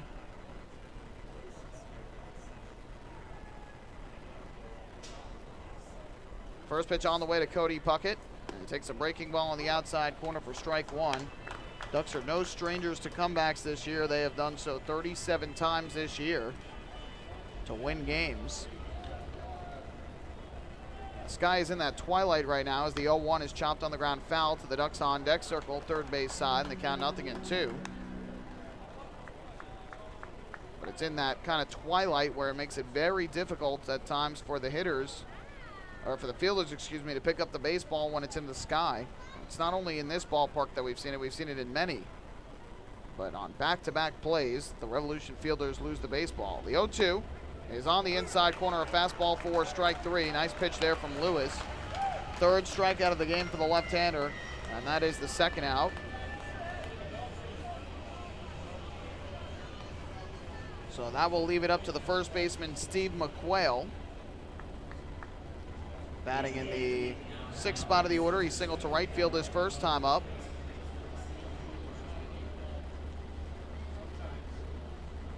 From the stretch, the first pitch, and McQuail takes a big breaking ball over the inside corner for strike one. McQuail had not played in this series before tonight. In fact, he wasn't active for the series and also didn't play against Sugar Land over the weekend. Here he swings and fouls one back to the screen behind the plate. Lewis quickly ahead, 0-2 on McQuail, who is the Little Caesars Crazy Bread K-Man of the game tonight. So if he strikes out, the fans will win some free breadsticks. Reyes leads at third with 2 down. From the stretch, the 0-2. Kick and the pitch on the way, and McQuail will swing and hit a ground ball to short. Wilson Valdez gobbles it up, and his throw over to first is in time for the out. That will retire the side. Not before the Ducks send 7 men to the plate. They get 3 runs in the inning on 4 hits, 2 of which came when the Revolution lose the ball in the sky. There were no errors and 1 left on base, and after 2.5, we've got a ball game once again. It's the Revolution 6 and the Ducks 3. Hey fan, this is outfielder Delta Cleary Jr. and you're listening to Ducks Baseball on the Ducks official YouTube channel, youtube.com/DucksBaseball. Spring into a new Honda at Huntington Honda and pay $59 a month for a new 2015 Honda Civic LX sedan. $59. So spring into Huntington Honda on Jericho Turnpike just east of Route 110 or HuntingtonHondaCars.com. Huntington Honda, discover the difference. Auto 24-month lease, total due at inception. Civic $31.90 includes bank fee, first month's payment, no security deposit. Taxes, DMV, title fees extra with excellent credit through HFS. Baseball fans, the Long Island Ducks mobile app has officially arrived. Powered by Clear Vision Apps, it's your one-stop shop for all things Ducks baseball. Buy tickets straight from your mobile device. Receive game status updates with push notifications. Check out up-to-the-minute news and scores and interact with the Ducks on social media. Best of all, it's free. Download the Ducks mobile app today by visiting the App Store on your Apple-powered device or Google Play on your Android-powered device. The Long Island Ducks mobile app, with you wherever you flock to.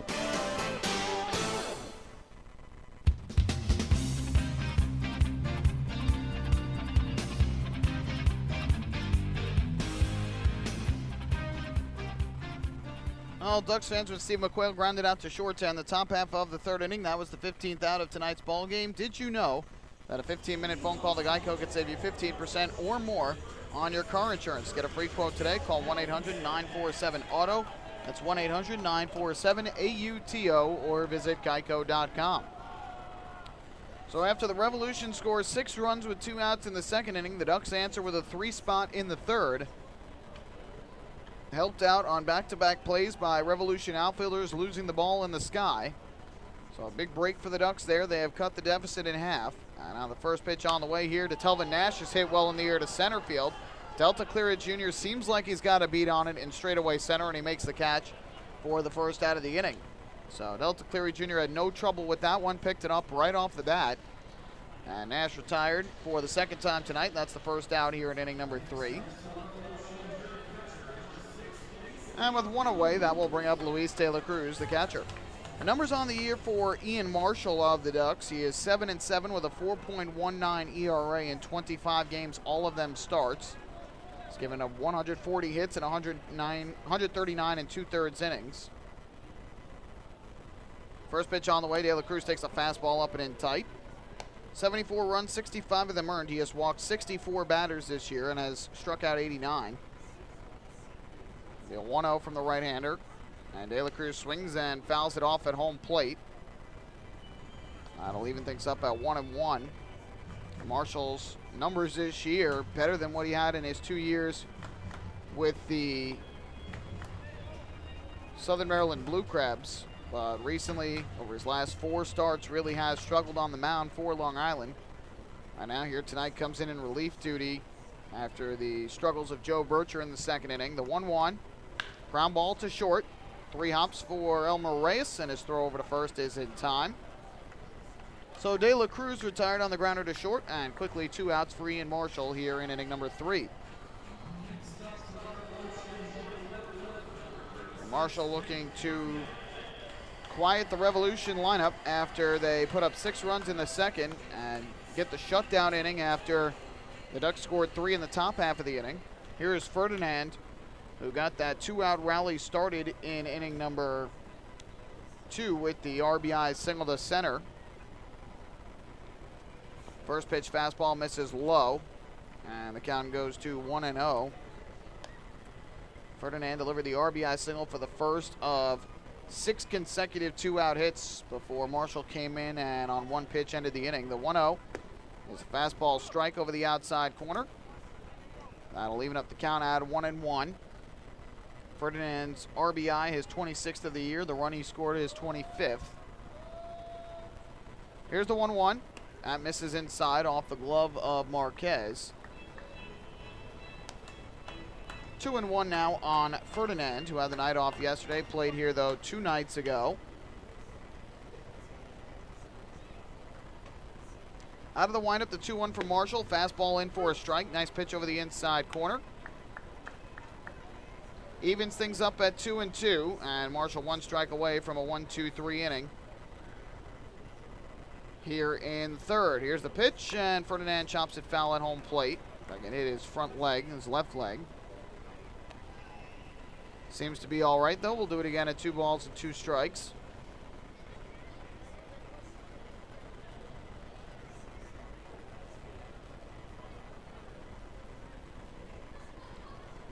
Looking in for the sign is the right-hander Marshall.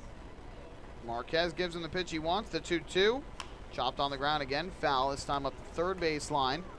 Noel Polanco, the third base coach for the Revolution, will pick it up and flip it to a fan in the front row. Polanco, the bench coach and third base coach for York. Managers Mark Mason and the pitching coach Paul Fletcher. 2-2, breaking ball again, fouled back, right to the screen.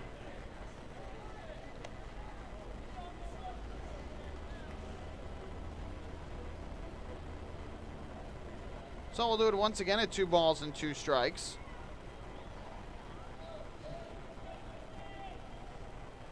Marshall ready to go now on the hill. Winds and fires, and Ferdinand takes low and inside. Good breaking ball for ball 3. The count full at 3 balls and 2 strikes. Ferdinand trying to keep the inning alive. James Simmons waiting in the on-deck circle. Here's the payoff pitch, and Ferdinand lines one into right center field. That ball is going to get down for a base hit. Cleary Jr. cuts it off. Ferdinand turns at first, but he'll hold on right there. And the second 2-out hit of the game for Nick Ferdinand as he picks up the single to right center. York Revolution have a total now of 8 hits in this game, 7 of which have come with 2 outs. It's been a problem at points for the Ducks this year, and something that they'll certainly want to correct come playoff time. Here's James Simmons to the plate, who delivered a 2-run double to the left center field back in the second inning. First pitch on the way from Marshall, and this is a ground ball, left side, diving try by Reyes. It gets past him into left field, another base hit. And here come the Revs again with 2 outs in the inning as Marshall allows his second hit of the night. Simmons, who is hitting just .229 on the year, is now 2 for 2 in the game. And runners at first and second with 2 down for Eric Patterson. Ferdinand and Simmons are the guys you want to retire at the bottom of the order. You do not want to give up hits to them and then have to face guys like Eric Patterson with runners on base. But it is now first and second with 2 down after the singles by Ferdinand and Simmons. And here is Eric Patterson to the plate.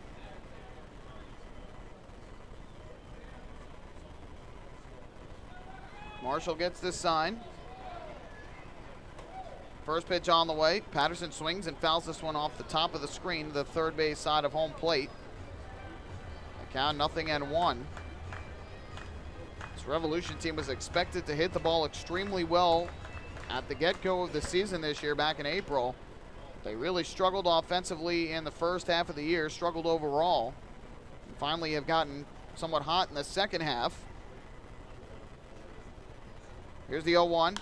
Lifted in the air to left field, towards the line. Long run over for Anthony Vega. He won't get it, but this will land in foul ground in the Ducks bullpen. And Patterson behind here, 0-2. So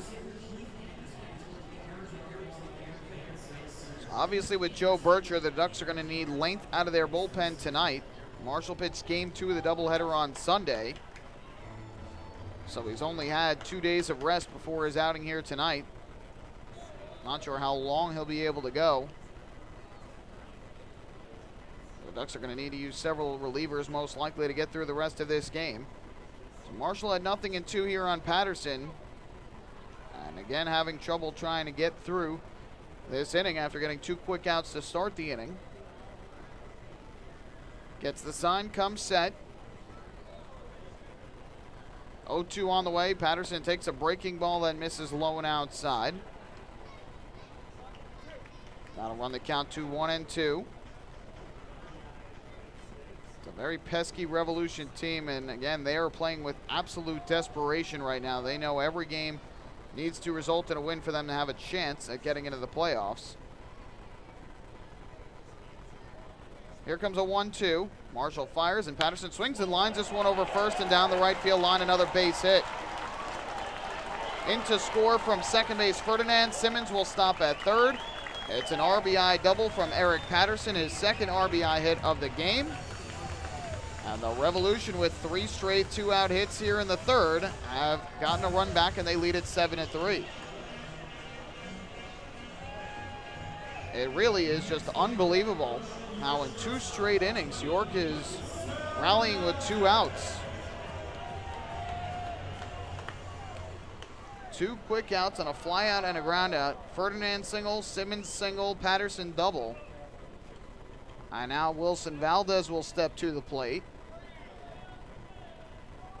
First pitch from Marshall to Valdez. Fastball, it's in for a strike, and in both innings, Ducks were 1 strike away from getting through the inning. And could not get it done. So it's now second and third with 2 away. Marshall comes set. The 0-1. Valdez takes a fastball inside. It missed. That'll leaving the count at 1-1. When you look at the Ducks rotation and guys like Brownell, Blevins, Kern, and Downs, the way that they have pitched this year, that likely will be your 4 that you would see in the starting rotation in the playoffs. Obviously not confirmed, but that is the likely 4. The 1-1. Fastball in at the knees. Another called strike. Valdez thought it was low, as did the crowd. They call it a strike in the count of 1-2. And it's that 5th spot in the rotation that has been a bit of a struggle of late, with Marshall and Bircher both having troubles here late in the season. Here comes the 1-2 from Marshall, trying to get through this third. The pitch on the way is swung and grounded to third. Cody Puckett is there. He'll have to make the long throw across, and he sails it way over the head of Steve McQuail. 2 runs are going to score on the play. And it is now a 9-3 Revolution lead as they get all 3 runs back. Ground ball right to third baseman Cody Puckett, and his throw was just way over the head of Steve McQuail as he tried to rear back and make the long throw across. Looks as though it'll be a straight 2-base error on Cody Puckett, so no RBI for Valdez.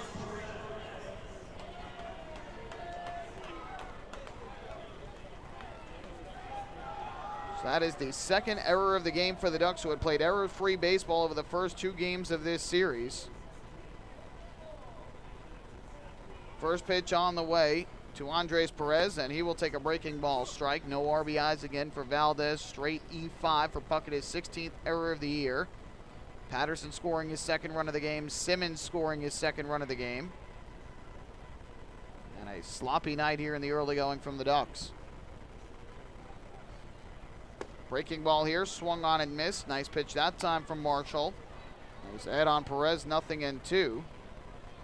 So the Ducks, after getting the good feelings of getting 3 on the board and cutting the deficit to 6-3, have now given 3 runs right back, all with 2 outs again. 0-2. A half swing on a breaking ball down and away. Perez was able to hold up. They won an appeal at first, and Jim Clayton says he did not go around. So the count goes to 1-2.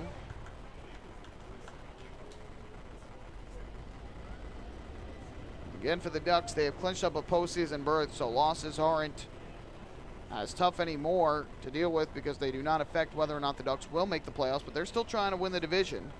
1-2, slow and outside, blocked by Marquez. And Marshall, again, seemingly unable to put away the Revolution here in the 3rd inning. And you give credit where credit is due. The Revolution are getting the key hits that they need. The Ducks starters in this game, or Ducks pitchers in this game, Bircher and now Marshall, in back-to-back innings, have completely come apart with 2 out in the inning. Here comes a 2-2. Kicking the pitch. Popped up. Foul, first base side of the plate. Marquez sheds the mask, chasing back towards the warning track, and he'll make the catch to retire Perez for the final out of the inning. But not before the Revolution strike for 3 runs with 2 out. Only 1 of them earned on 3 hits and 1 big error. And the Revs leave 1 on base. We have played 3. It's been all about the offenses tonight. 9-3. The Revolution leading the Ducks. Hey fans, this is relief pitcher Bruce Kern, and you're listening to Ducks Baseball on the Ducks official YouTube channel, youtube.com/DucksBaseball. Few places on earth offer the charm and excitement of Fire Island. At Fire Island Ferries, located conveniently at 99 Maple Avenue in Bay Shore, they offer convenient travel to Fire Island 7 days a week. Fire Island is quickly becoming a top destination for families of all ages. Experience the informal, carefree communities, the dazzling night scene, enjoy fine dining, or climb to the top of one of the tallest lighthouses in the United States. But there's only one way to get there, by calling Fire Island Ferries at 631-665-3600 today. For fare and scheduling information, please visit fireislandferries.com. Hey Ducks fans, stay up to date with Long Island's hometown team by visiting Quack of the Bat, the official blog of the Long Island Ducks. Quack of the Bat will bring Ducks fans beyond the headlines with in-depth feature articles, breaking news stories, game previews, post-game wrap-ups, and so much more. Interact with the team during the entire season through quotes directly from the players and coaches, as well as exclusive video clips and photos. Check out the blog today at quackofthebat.wordpress.com. Quack of the Bat, the official blog of the Long Island Ducks.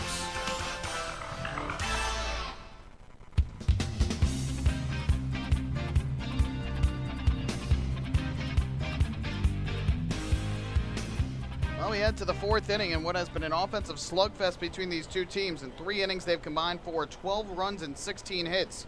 But it's the Revolution who have a commanding 9-3 lead. Rami Lewis back out to the mound for his 4th inning of work. And it is going to be Anthony Vega leading things off. But right now, a delay on the field, and I'm not sure why. Oh, it's because they have the white ads in center field, and they get rid of those. They have those digital boards, if you're just joining us for the first time here in York, the digital ads in left center and right center field. First pitch is taken low and outside, ball 1. They're just to the left and the right of the batter's eye. And they had white advertising on there, which is not allowed during the games because it makes things very difficult for the hitters to see. 1-0, high fly ball foul back behind the plate. Count even up at 1-1. So they had those white ads and took them away with Vega at the plate. Now almost looks like they're back up there again. 1-1. That is a breaking ball in for a called strike. And the count goes to 1-2.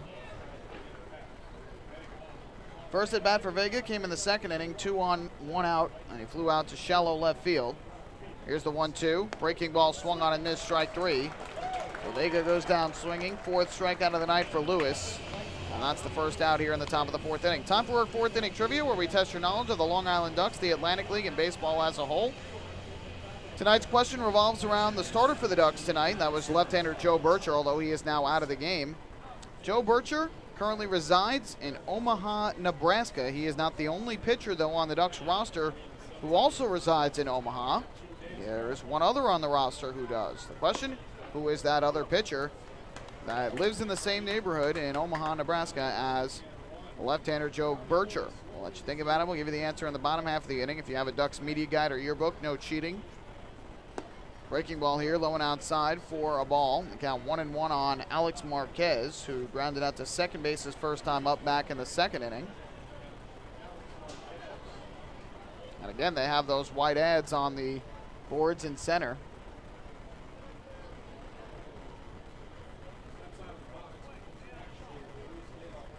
So it'll be a 1-ball, 1-strike pitch upcoming. Again, those ads, the white ads have been up there, and Revolution asking for those ads to be changed, and finally they do. We'll have another 1-ball, 1-strike pitch upcoming with 1 out and the base is empty.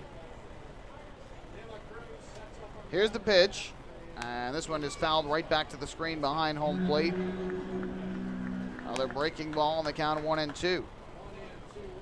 It's amazing to me, they had just had those ads up right before the inning started, and they waved to get them off, and then basically after the first at bat, put him back up. The 1-2 is lifted down the right field line, foul once again. Now it stays at 1-2.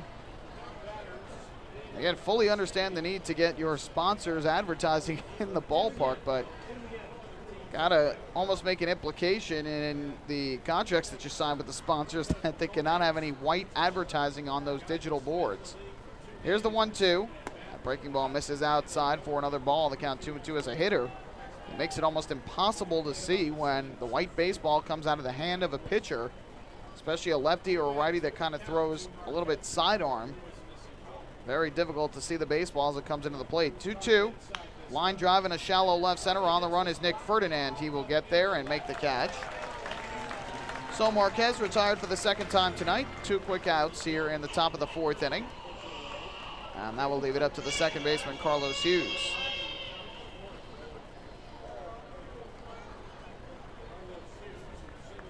Hughes, a switch hitter batting from the right side, singled his first time up back in the 3rd inning leading off, starting off the 3-run inning for the Ducks.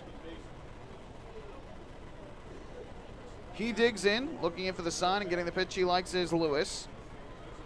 First pitch on the way, and Hughes will swing and slash one foul first base side. Scatters the Revolution relievers in the bullpen. The count 0-1. Hughes eventually came around to score on the 2-run double by Delta Cleary Jr. for Hughes' 10th run with the Ducks. Here's the 0-1. Fastball is in for another called strike. Count 0-2. He was somewhat emotional in the clubhouse last night. First opportunity for him getting into the postseason, something he has wanted throughout his career, which has been fairly short, but still a great opportunity for Hughes. 0-2. Fastball is in at the knees, a called strike 3. Thought the pitch was too far inside, but the strike 3 called, and Lewis retires the side in order in the 4th. We'll take this game to the bottom half of inning number 4. Ducks trailing the Revolution 9-3. Hey fans, this is outfielder Phelant Lentini, and you're listening to Ducks Baseball on the Ducks official YouTube channel, youtube.com/DucksBaseball. Hey Ducks fans, the official hotel of the Long Island Ducks is the Upsky Long Island Hotel in Hauppauge. It's centrally located on the north shore of Long Island and offers a home away from home for both business and leisure guests. The Upsky Long Island Hotel features an indoor pool, 24-hour business center, a fitness center, and complimentary Wi-Fi in all guest rooms. Enjoy the contemporary American cuisine at the Fountain Grill restaurant or grab a quick bite to eat at Cafe Pronto. Best of all, it's only minutes from Bethpage Ballpark. The Upsky Long Island Hotel, the official hotel of the Long Island Ducks. Call 231-1100 today. That's 631-231-1100. Family fun every time. Beautiful evening for baseball. Big action every time. He reaches up, it's gone! Great value every time. And the Ducks have won it 7-1. The Ducks schedule is loaded with new promotions this season, and with an average ticket price of just $10 and free parking, there is no better value on Long Island. For game times and tickets, visit liducks.com. Long Island Ducks baseball. Good times every time.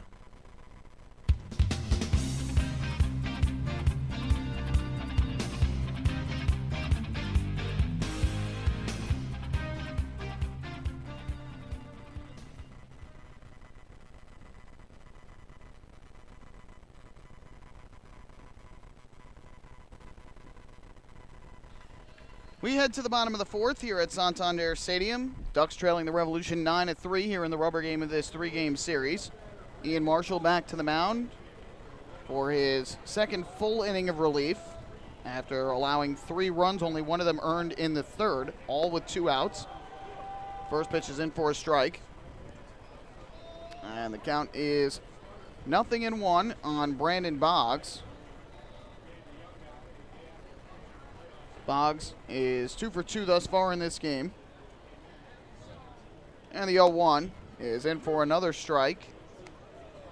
Marshall quickly headed 0-2. So twice in this game, Ducks pitchers, Bircher in the second and Marshall in the third, gotten 2 outs and then fell apart in the inning and allowed multiple runs. The 0-2 is grounded foul, first base side. We'll do it again at 0-2. In the second inning, Bircher allowed 6 straight hits before he was taken out of the game. In the third, Marshall allowed 3 straight 2-out hits and then the 2-run error before getting out of the inning. The 0-2 fastball misses low and outside. Now the count goes to 1 ball and 2 strikes. Boggs, a ground rule double to lead off the second, and then an infield single later in the inning that hit off of Bircher. That was the last batter that Bircher faced. The 1-2, and Boggs swings, pops this one up foul back behind the plate. Marquez giving it a look, but this will be well back into the seats. We'll do it once again at 1 ball and 2 strikes.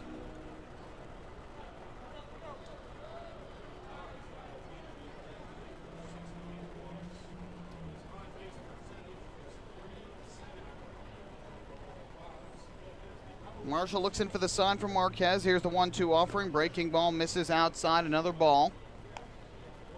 That'll even up the count at 2 balls and 2 strikes. Revolution will stay home here once this series concludes. They'll welcome in the Somerset Patriots for 4 over the weekend. Somerset will obviously be looking to try and clinch the second half Liberty Division title. The Ducks will be looking to win in Lancaster when they head there after tonight's game. Here, a ground ball at the first baseline, foul. Count is 2-2. And hope that Somerset loses here to York. If it ends up coming to fruition that Somerset wins the second half, the visiting clubhouse here in York could see two champagne celebrations in the span of 1 week. Feel bad for those who have to clean that up. The 2-2 pitch, fouled back to the screen behind home plate. Good cut there by Boggs. Fights another one off, and those pesky Revolution hitters continuing to make life difficult for Ian Marshall. Looking for the first out here in the bottom of the fourth inning, the 2-2. Breaking ball swung on and missed, strike 3. Out in front of that pitch was Boggs. First strikeout of the ball game for Ian Marshall, and that is the first out of the fourth inning. So we gave you the trivia question in the top half of the fourth inning. Time for our answer now. Joe Bircher, tonight's starter for the Ducks, resides in Omaha, Nebraska, but he is not the only member of the Ducks pitching staff that resides there. There is one other pitcher that resides in Omaha. The question, who is it? If you guessed John Brownell, you'd be correct. Both John Brownell and Joe Bircher reside in the city of Omaha, Nebraska. First pitch here is in for a called strike. The count 0-1. Home, of course, to the College World Series.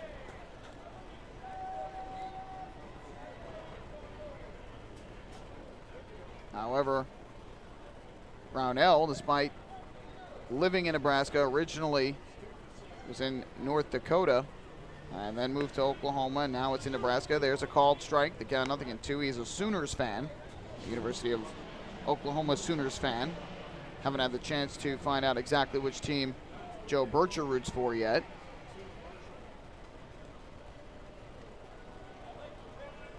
The 0-2 pitch upcoming. Marshall kicks, fires, and the fastball is on the outside corner. Strike 3 called. Brian Pounce did not like that call. He thought it was too far and outside. But Doug McFarland called strike 3. Second strikeout in a row for Marshall. 2 away in the 4th. Alex Marquez was set up down and away. He was kind of moved his right leg way out, fully extended to his right, and was setting up low and outside. And Marshall threw it right to the spot and got the strike 3 called. So with 2 down, here's Telvin Nash to the plate from the right side. First pitch, and Nash takes a breaking ball down low. The count 1-0. Nash has gone 0 for 2 thus far, a strikeout back in the second and a flyout to center in the third. Here's the 1-0. Ground ball hard but foul, third base side. Karam's off the stands and out into left field. That'll even things up at 1-1.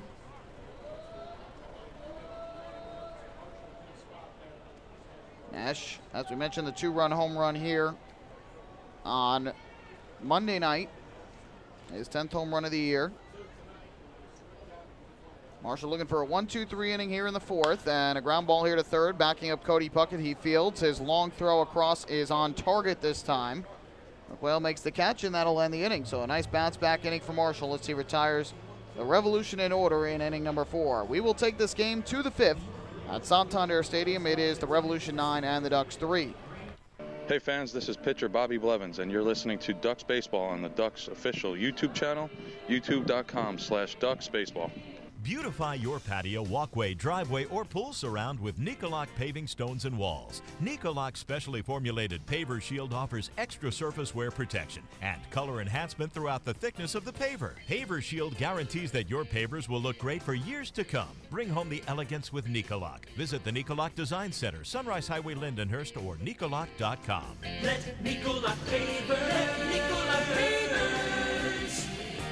pave your way. Enjoy the ultimate VIP fan experience at Bethpage Ballpark this season by taking in a Ducks game from the brand new Trout Town Fan Can. Presented by Roscoe Beer Company, the Fan Can is available for rental at all Ducks home games. It features 12 Dream Seat theater-style padded seats, beverage holders, an air-conditioned atmosphere, and an incredible view of the game.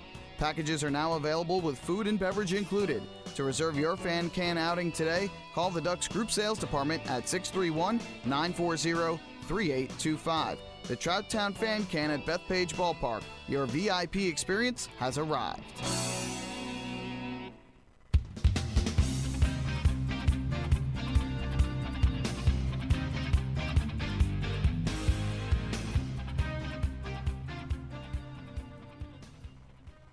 Well, we go to the 5th inning here at Santander Stadium with the Ducks trailing 9-3. Ducks fans, don't forget to stop by the Waddle Lynch Shop on your next visit to Bethpage Ballpark, where exclusive hard-to-find Ducks memorabilia is now on sale.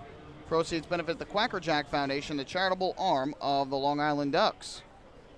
So it'll be the top of the Ducks order against left-hander Rami Lewis, who will begin his 5th inning of work. Aside from that rough 3rd inning, has pitched well tonight. First pitch on the way to Lentini is a breaking ball that misses outside for ball 1. Lentini tonight is 1 for 2 with a run scored. He singled in the 3rd and came home on the 2-run double by Delta Cleary Jr., struck out in the 1st.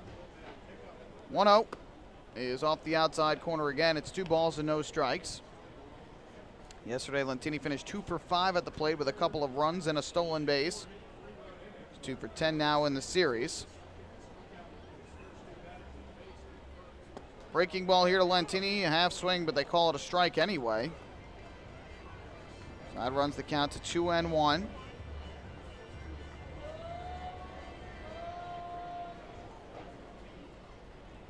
Lewis works out of the stretch, close stance on the mound, the 2-1 offering, and Lentini a ground ball to third. Couple hops for Brian Pounds. His throw across the diamond is in time for the out. And Lentini retired for the first out of inning number 5. I'll bring Delta Cleary Jr. up to the plate.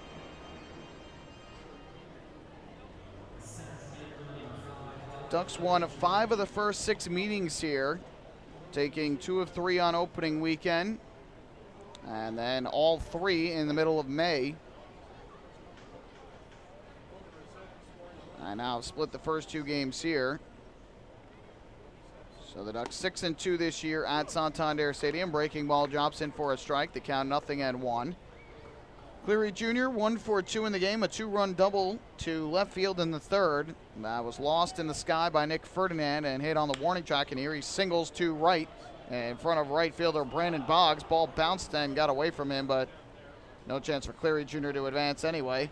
So Cleary Jr. with his second hit of the game as he goes the opposite way for a single.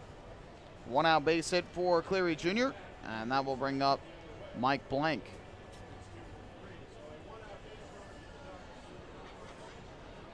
So Cleary Jr. is on with all that speed. 33 stolen bases on the year. He's been caught 8 times. We'll see if Kevin Baez puts him in motion at all here. With all that speed, first pitch is taken for ball 1 by Mike Blank.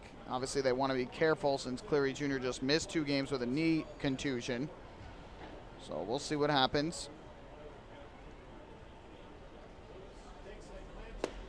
Fastball is in for a called strike to Blank, and that will even up the count at 1-1. Blank 0 for 2 with a pair of groundouts to short thus far tonight. Kicking the pitch from Lewis. Breaking ball. That is over the outside corner. Another called strike. And the count 1-2.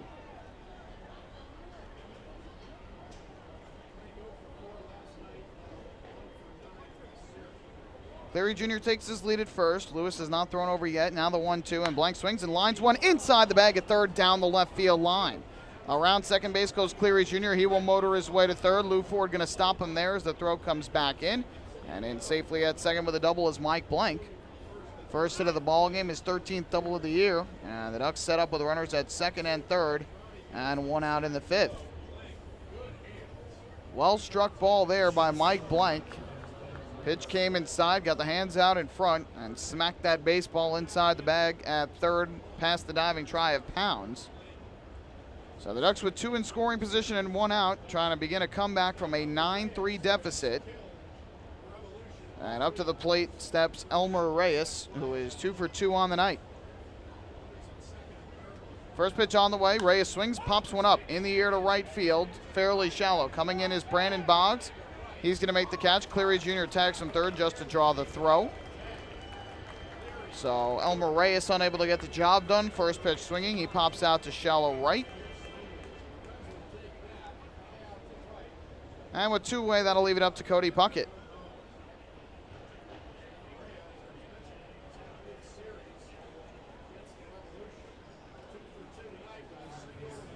So Puckett will step up to the plate from the right side. He's 0 for 2 thus far in the ball game.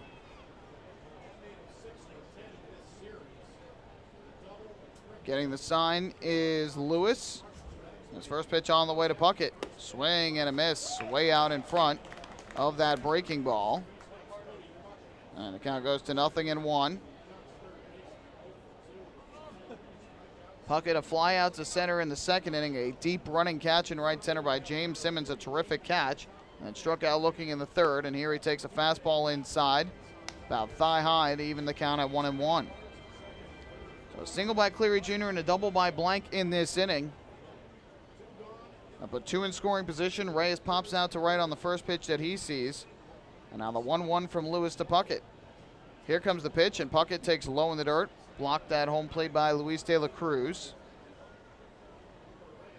The count now 2-1. Long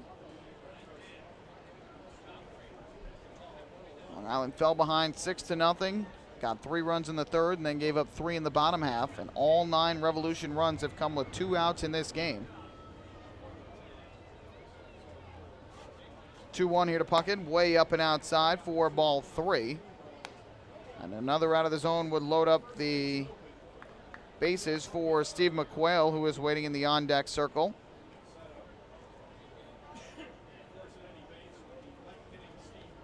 So the 3-1 on the way from Lewis. Puckett takes the breaking ball up and outside, ball 4. A 2-out walk to the Ducks' third baseman. That is the first walk that Lewis has given up tonight. It's the First Municipal Credit Union walk with a purpose. Every time a Ducks batter walks, the Quacker Jack Foundation wins. So the Ducks have the bases loaded with 2 down here in the top of the 5th inning, and now Steve McQuail to the plate to try and cut this 6-run deficit. Big chance for the Ducks here.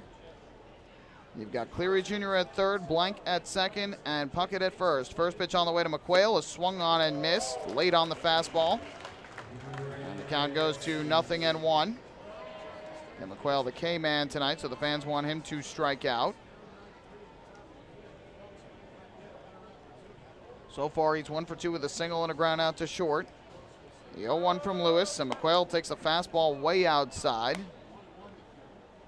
That'll even things up at 1-1.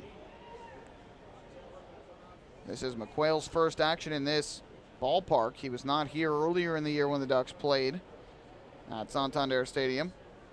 1-1. Fastball grounded right back off the glove of pitcher Rami Lewis. He recovers, throws to first in time for the out. Nice play by Rami Lewis. Took that hard comebacker off of him, managed to stay with the play and make the throw to first for the out. Seems to be hobbling a bit as he comes off the mound, but he gets out of the inning and leaves the bases loaded. No runs, 2 hits, a walk. The Ducks leave 3. We are halfway through on this Wednesday night. It's still the Revolution 9 and the Ducks 3.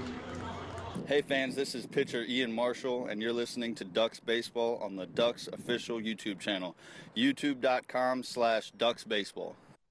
Thinking about buying or refinancing a home?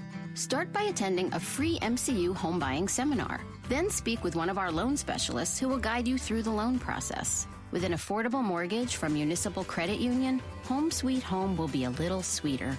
Call 212-238-3521 or visit nymcu.org to apply for your mortgage today. Municipal Credit Union. Strong, trusted, growing. Municipal Credit Union is an equal housing opportunity lender.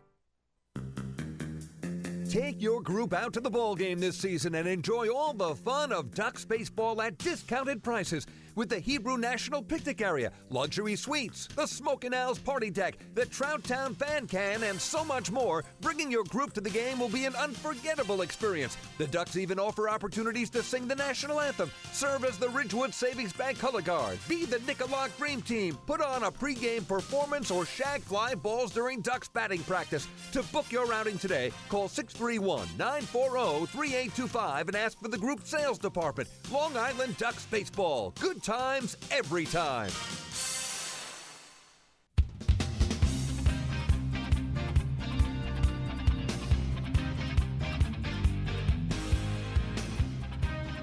On to the bottom of the 5th inning we go. It is still the Revolution leading the Ducks by a count of 9-3 after Steve McQuail grounds back out to the pitcher with the bases loaded and 2 out in the top of the 5th inning. So as Ian Marshall takes them out here in the 6th, bottom of the 5th, excuse me, it will be the bottom 3 in the order for the Revolution. De La Cruz, Ferdinand, and Simmons. So far, 2 1/3 innings for Marshall. Has allowed only 1 earned run, but 3 total. And has struck out 2. First pitch swinging is grounded foul, third base side. And the count goes to 0-1. York seems like they may be getting some action going in their bullpen. I don't see anybody throwing just yet. Marshall seemed to be hobbling a little, or check that, Lewis seemed to be hobbling a little bit after that comebacker hit off of him by McQuail. The 0-1, line drive left field, base hit for De La Cruz towards the line. Vega over to cut it off. De La Cruz will stop at first with a leadoff single here in the 5th, his first hit of the night. Revolution just keep on hitting against this Ducks team here this evening. I believe that is their 11th hit of the game. Indeed it is. So runner at first, nobody out. Now Nick Ferdinand, who has a couple of hits and 2 at-bats tonight, as well as 2 runs and an RBI, comes up to bat from the right side against Ian Marshall. First pitch on the way. Fastball is in for a strike, and the count 0-1. Ferdinand an RBI single with 2 outs in the 2nd inning after he was 1 strike away from ending the inning and stranding the first 2 batters of the inning on base. Now an 0-1. Marshall fires. Ferdinand swings. Fouls this one off to the first base side out of play. And it's 0-2. And came up with 2 outs in the 3rd inning. Singled off of Marshall to keep the inning alive. And York picked up 2 more hits and a 2-run throwing error to get their 6-run advantage back. Here comes an 0-2. Marshall comes set. kicks and fires, and Ferdinand swings and misses strike three. Blew the fastball by him up high. First time Ferdinand's been retired in this game. Third strikeout of the night for Ian Marshall. And there is out number one in the fifth inning. Let's take a look at the out-of-town scoreboard, get you caught up around the Atlantic League. One game final from earlier today, game one of a day-night doubleheader in Bridgeport, Connecticut. Bluefish 6, Patriots 4. So that helps the Ducks in terms of trying to bring Long Island closer to a second-half Liberty Division title if the Ducks can overtake Somerset, who is now 2 games up on Long Island right at the moment. First pitch to James Simmons, misses ball one. Jimmy Patterson got the win for Bridgeport, improved to 2-2. Little, the loss for Somerset, fell to 0-1, and Patrick Mincy his 25th save of the year for the Bluefish.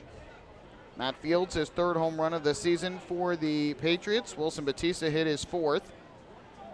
And Martinez his 1st for the Bluefish. 1-0, fastball up high, cut on and missed. Leaving things up at 1-1. Game 2 of the doubleheader going on right now, and it's the Bluefish leading the Patriots 1-0, top half of the 6th inning. Roy Merritt getting the start for Somerset, and Brandon Bixler the starter for the Bluefish. Wilson Batista has driven in the only run. So the Bluefish, who were eliminated from postseason contention last night by way of their loss to Somerset, trying to help out the Ducks now. 1-1 is low and inside for ball 2 to Simmons, who has a 2-run double and a single, along with 2 runs in this game. 1 on, 1 out, bottom of the 5th inning. The Ducks trailing the Revolution 9-3. Marshall's 2-1 pitch. Kicks and fires, and Simmons will swing and miss. Out in front of that breaking ball, the count 2-2. Camden leading Sugarland 3-1, bottom of the 4th inning down in Texas. Daniel Herrera starting for the River Sharks. Miguel Martinez for the Skeeters. Patty Matera has driven in 2. Evan Crawford with 1 RBI for the River Sharks. Travis Scott and now Chris Wallace each have RBIs for the Skeeters, so it's now a 3-2 game. Little fist around in the shallow right field. Carlos Hughes, the second baseman, gets to it. He'll have no play. So it'll be a single to shallow right for James Simmons, his 3rd hit of the ball game. 2nd hit of the inning for the Revolution, and they now have runners at 1st and 2nd with 1 out. 5th hit that Marshall has given up. Back to the top of the order we go for Eric Patterson. And in Lancaster, Southern Maryland doing what they can to help out the Revolution right now. They lead the Barnstormers 3-2, top half of the 5th inning.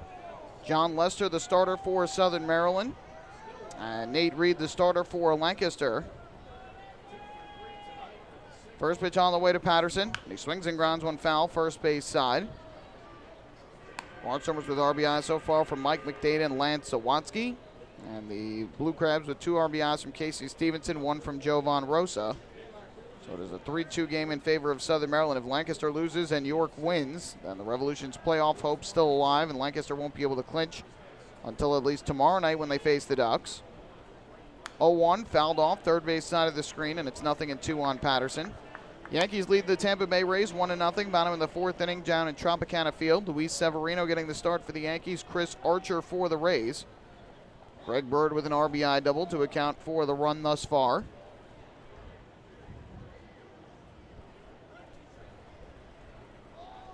Here comes an 0-2 pitch. Marshall kicks and fires, and Patterson takes low and inside for ball 1. Patterson is 2 for 3 in the game with a double, a single, 2 RBIs, and 2 runs scored. Mets trailing the Marlins 2-0 through 5 innings at Citi Field. Bartolo Colon starting for the Mets. Adam Conley going for the Marlins. Here's the 1-2. Marshall deals, breaking ball, missed outside. Evens up the count at 2-2. Martin Prado hitting his 8th home run of the year.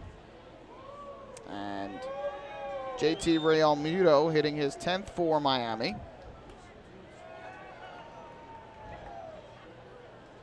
Here comes a 2-2 pitch. Marshall kicks and fires, and Patterson pops it up foul. Fighting to stay alive against the Ducks right-hander. Red Bulls in action up in New England tonight, taking on the Revolution. 1-1 the score in the 41st minute. New England took the early lead on a goal by Fagundes, but Mike Grella scoring in the 6th minute for the Red Bulls, tying the match at 1. Here comes a 2-2. Marshall kicks and fires, and this one is fouled off again by Patterson to the third base side of the screen. They're in the 43rd minute at Yankee Stadium tonight, and it is New York City FC leading Toronto FC 1-0 on a goal from Frank Lampard, his first in the 20th minute. So that'll do it for the out-of-town scoreboard.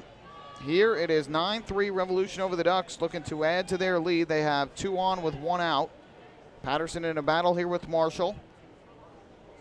2-2 pitch from the right-hander upcoming. Kicks and fires, and Patterson swings and lines this one down the left field line, slicing foul and into the corner, up onto the concourse, and we'll do it once again at 2-2.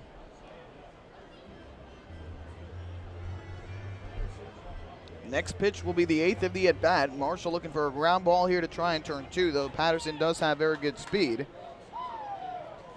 2 singles here in the inning, including the 3rd hit of the game by James Simmons, the 9-hitter in the Revolution order. Very slow-moving game here tonight in York. And the 2-2 coming up from Marshall to Patterson again is lifted in the air to right. Drifting back, Phelan Lentini. He is there. He'll make the catch. Tagging from second is Luis De La Cruz. He will make it to third base. So Patterson gives it a ride to right, but Lantini makes the out. And De La Cruz moves to third. Runners at the corners with 2 down. And now we'll leave it up to Wilson Valdez.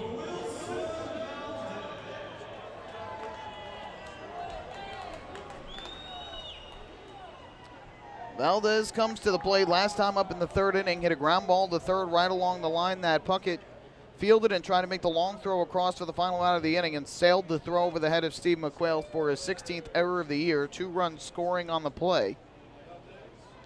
Marshall trying to get out of this jam in the bottom of the 5th and keep it a 6-run game. First offering from the right-hander. And Valdez swings and lifts this one in the air to shallow right. That ball is going to dunk in fair for a base hit. Scoring from third is De La Cruz. Simmons goes from first to third. Second RBI of the game and second hit for Wilson Valdez. And it's a 10 spot for York. They lead it 10-3. For Valdez, RBI number 41 on the year. De La Cruz scores his first run of the ball game.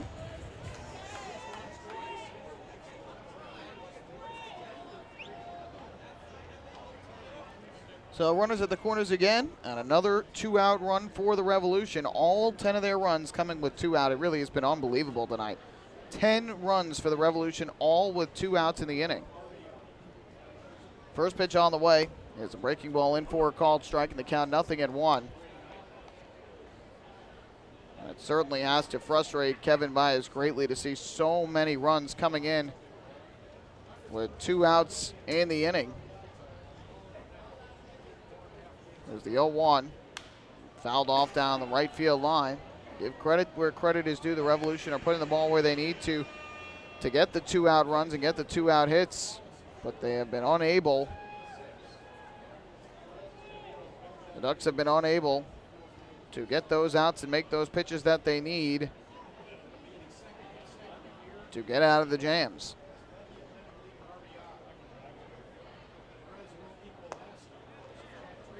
Check swing here. They appeal to first. No swing, according to first base umpire Jim Clayton. Mariel Checo is now warming in the Ducks bullpen down the left field line. So it'll be a 1-ball, 2-strike pitch coming up to Andres Perez, who in the game is 1 for 3 with a run batted in. That came on a single in the second. Runners lead from the corners with 2 out. The 1-2 pitch. Marshall deals, and Perez pops one up in the air to right field, shallow. Moving in and towards the line is Phelan Lentini. He'll make the catch, and that will retire the side in the 5th. But the Revolution get their 10th run of the game with 2 outs in the inning. A run on 3 hits, no errors, and they leave 2. And we have played a total of 5 here at Santander Stadium. It is York 10 and Long Island 3. Hey fans, this is closing pitcher Ryan Kushmal, and you're listening to Ducks Baseball on the Ducks official YouTube channel, youtube.com/DucksBaseball. The results are in. PSEG Long Island is delivering 99.9% reliability. We got there by strengthening equipment and clearing trees along power lines across our area. And our new outage management system will continue to ensure improved communications and faster restoration. 99.9% reliable. It's one more way we're serving you better. Discover how we're improving every day to bring you better service at www.psegliny.com/reliability. M&V Limousines is the official bus company of the Long Island Ducks. Family owned and operated, they've been in the business for over 23 years. M&V Limousines offers coach buses with Wi-Fi and restrooms, party buses, exotic limousines, and so much more. Whether you're looking for transportation for weddings, proms, corporate outings, or long-distance trips, they've got the right vehicle for you. Visit their showroom in Comac or check them out online at mvlimo.com. M&V Limousines, the official bus company of the Long Island Ducks.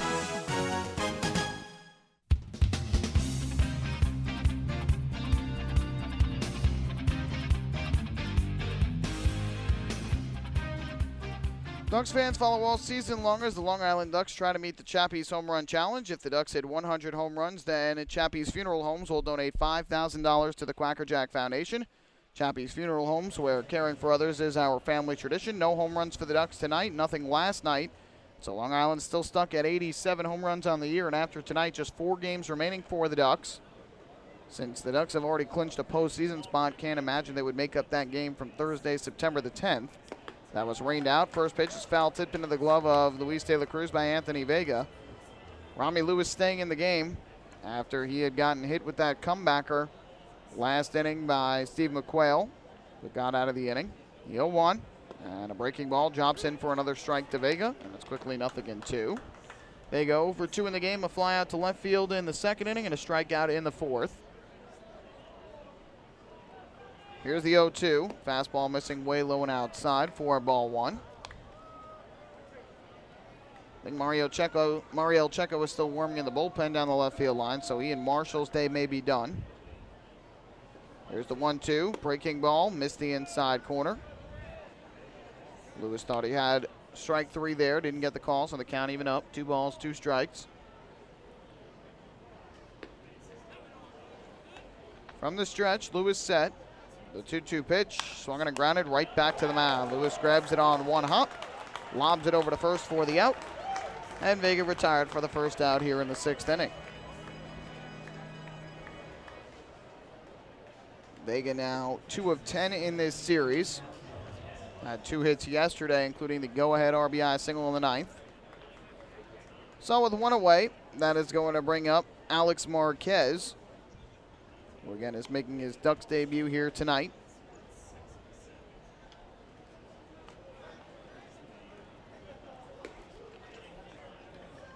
From the stretch, the first pitch on the way. And this is foul tipped at home plate. Big swing by Marquez, who is 0 for 2 thus far, has grounded out to second base in the 2nd inning and flown out to left in the 4th. Marquez played the first 4 seasons of his career in the Royals organization, reached as high as single A, and last year was with Auburn, the low A affiliate of the Nationals. 0-1, and he takes the fastball up high for another ball. Now leaving things up at 1-1.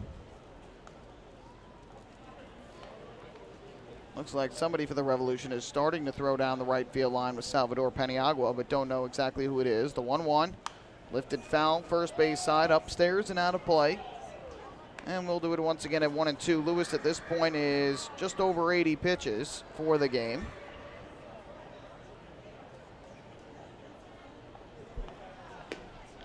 Reds have a comfortable 10-3 lead right now, and the 1-2 pitch on the way is inside, goes off the glove of the catcher De La Cruz.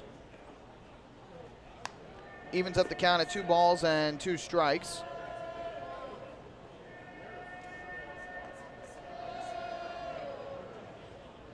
Light crowd on hand here for the rubber game of this 3-game series.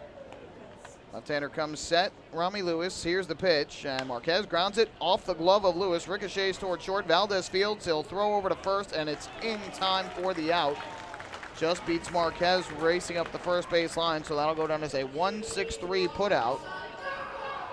And just like that, 2 away. Looked like the Ducks were going to catch a break there when the ball missed the glove of Lewis, but didn't lose too much of its speed. It got to Valdez, who has the strong arm. So Marquez retired for the 2nd out of the inning. It is Tony Pena warming up for the Revolution down the right field line. So a two-way, Carlos Hughes will step up to the plate. First pitch on the way, and Hughes swings a ground ball to the left side. 2 hops for Brian Pounds at third. Throws over to first in time for the out. And on 3 ground balls, the Ducks go in order in the 6th inning. We'll head to the bottom of the 6th here at Santander Stadium. Revolution leading the Ducks 10-3. Hi, this is shortstop Dan Lyons. You can follow me on Twitter at @TheDannyLyons, and you're listening to Ducks Baseball on the Ducks official YouTube channel, youtube.com/DucksBaseball. James Simmons is going back. He is looking up, and on the Park Night, that one is gone and reaches a kennel in Central Islip.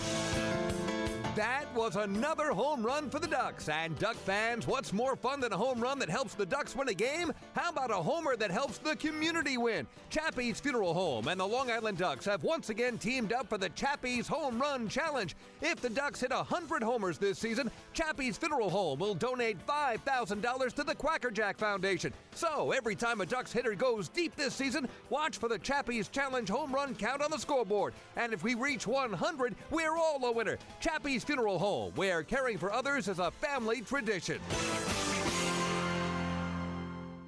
Can't get enough of the Long Island Ducks? Well, now you can get even more inside info on your favorite hometown team through Facebook and Twitter. The Ducks are constantly updating fans through social media with scores, transactions, ballpark promotions, and much more. You can even win great prizes. All you'll need to do is make a free account on Facebook and Twitter, and then visit us at facebook.com/LIDucks and twitter.com/LIDucks. Think you're Long Island's biggest Ducks fan? Get connected now.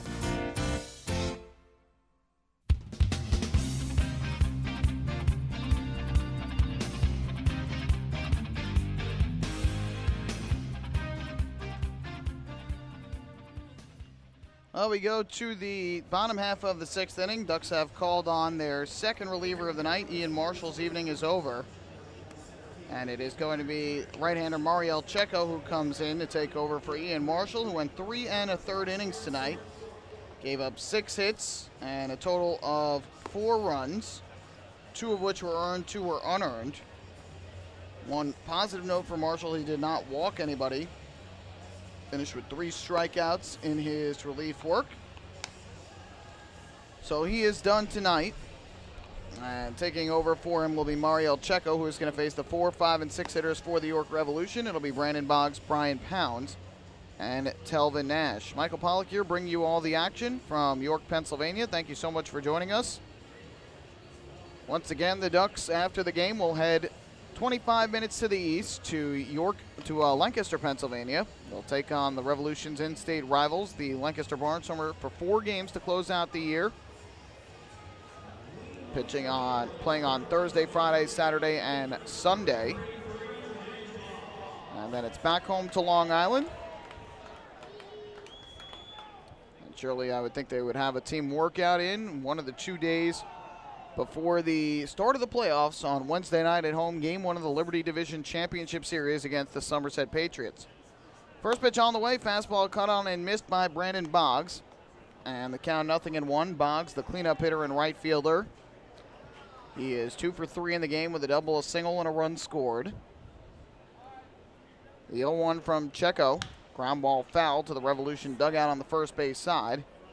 And the count quickly 0-2. This is Checo's first action in 10 days. He has last pitched September the 6th in a no decision against Southern Maryland. He did give up 3 runs on 2 hits in 1 inning of work. So first action in a long time now, the 0-2. Swung and popped up in the air to shallow center. Drifting over to shortstop now, Carlos Hughes on the Elmer Reyes on the outfield grass will make the catch. So Boggs retired on the pop out, first out of this 6th inning. Now we'll bring up third baseman Brian Pounds. Checo has pitched in 3 games thus far, 2 hits, 3 runs, no walks, and 2 strikeouts in 3 innings of work. I've thrown back-to-back 1, 2, 3 innings before he had that tough outing his last time out. Here's Brian Pounds to the plate, batting from the right side. First pitch on the way is a fastball that hits the outside corner for strike 1.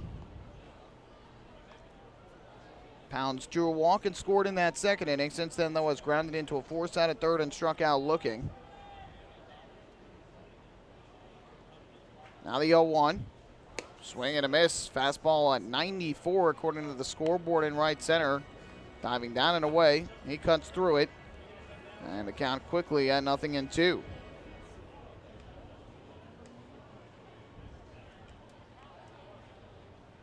Checo works out of the stretch, looks in for the sign. Now the 0-2 pitch on the way. Fastball swung on and missed, strike 3. He chased down in the zone. So Mariel Checo picks up his first strikeout of the game, the 7th for Ducks pitching. 2 quick outs here in the bottom half of the 6th inning. And that will leave it up to first baseman Telvin Nash.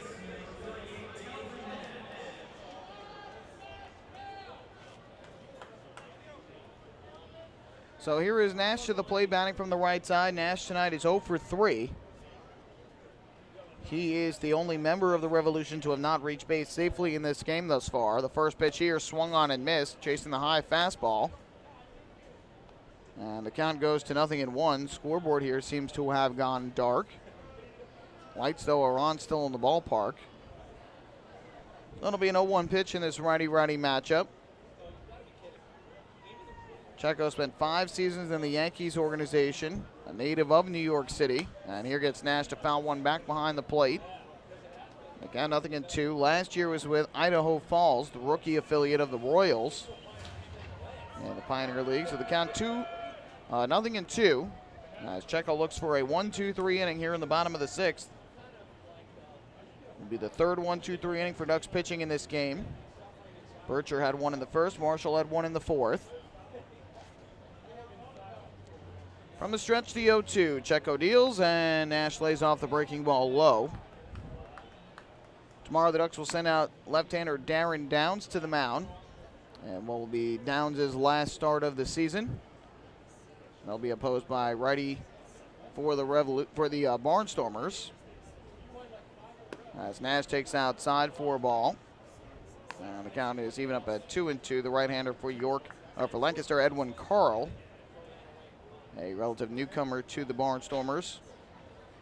It'll be the Ducks' first visit there since the second series after the All-Star break. 2-2, popped up a mile high in the air near home plate.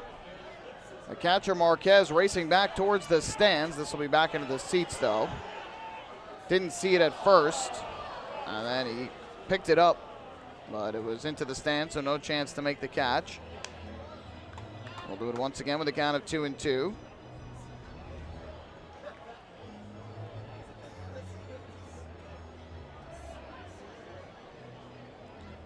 So the count remains 2-2 on Telvin Nash as Checo tries to get through this inning.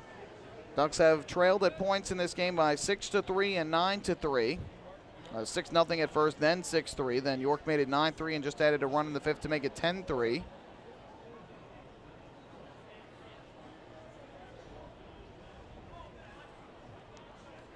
From the stretch, the 2-2. Checo kicks and fires, and this is swung on and missed, strike 3. Blew the fastball by him.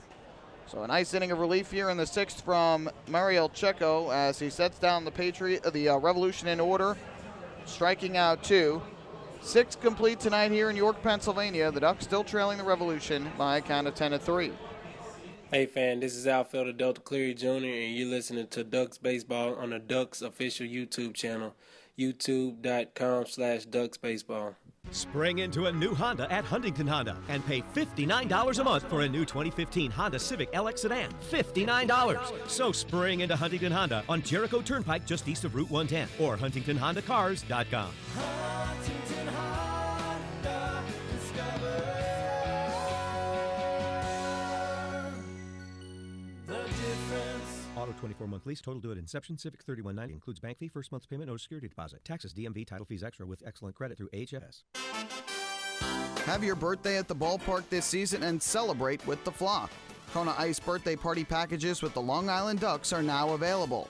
Each package includes 10 box seats, a commemorative birthday t-shirt and autographed baseball, a pizza and Kona Ice party in the Hebrew National Picnic area, and so much more.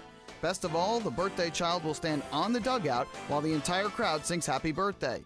Reserve your party today by calling the group sales department at 631-940-3825. Kona Ice birthday parties with the Long Island Ducks, a once-in-a-lifetime experience.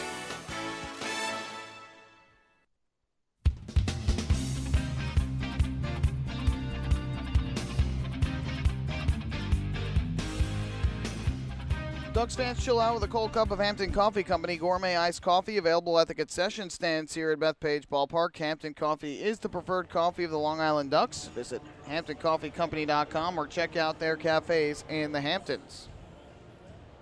So the Ducks head to the 7th inning with much work needed to be done as they trail 10-3 to the Revolution in the rubber game of this 3-game series.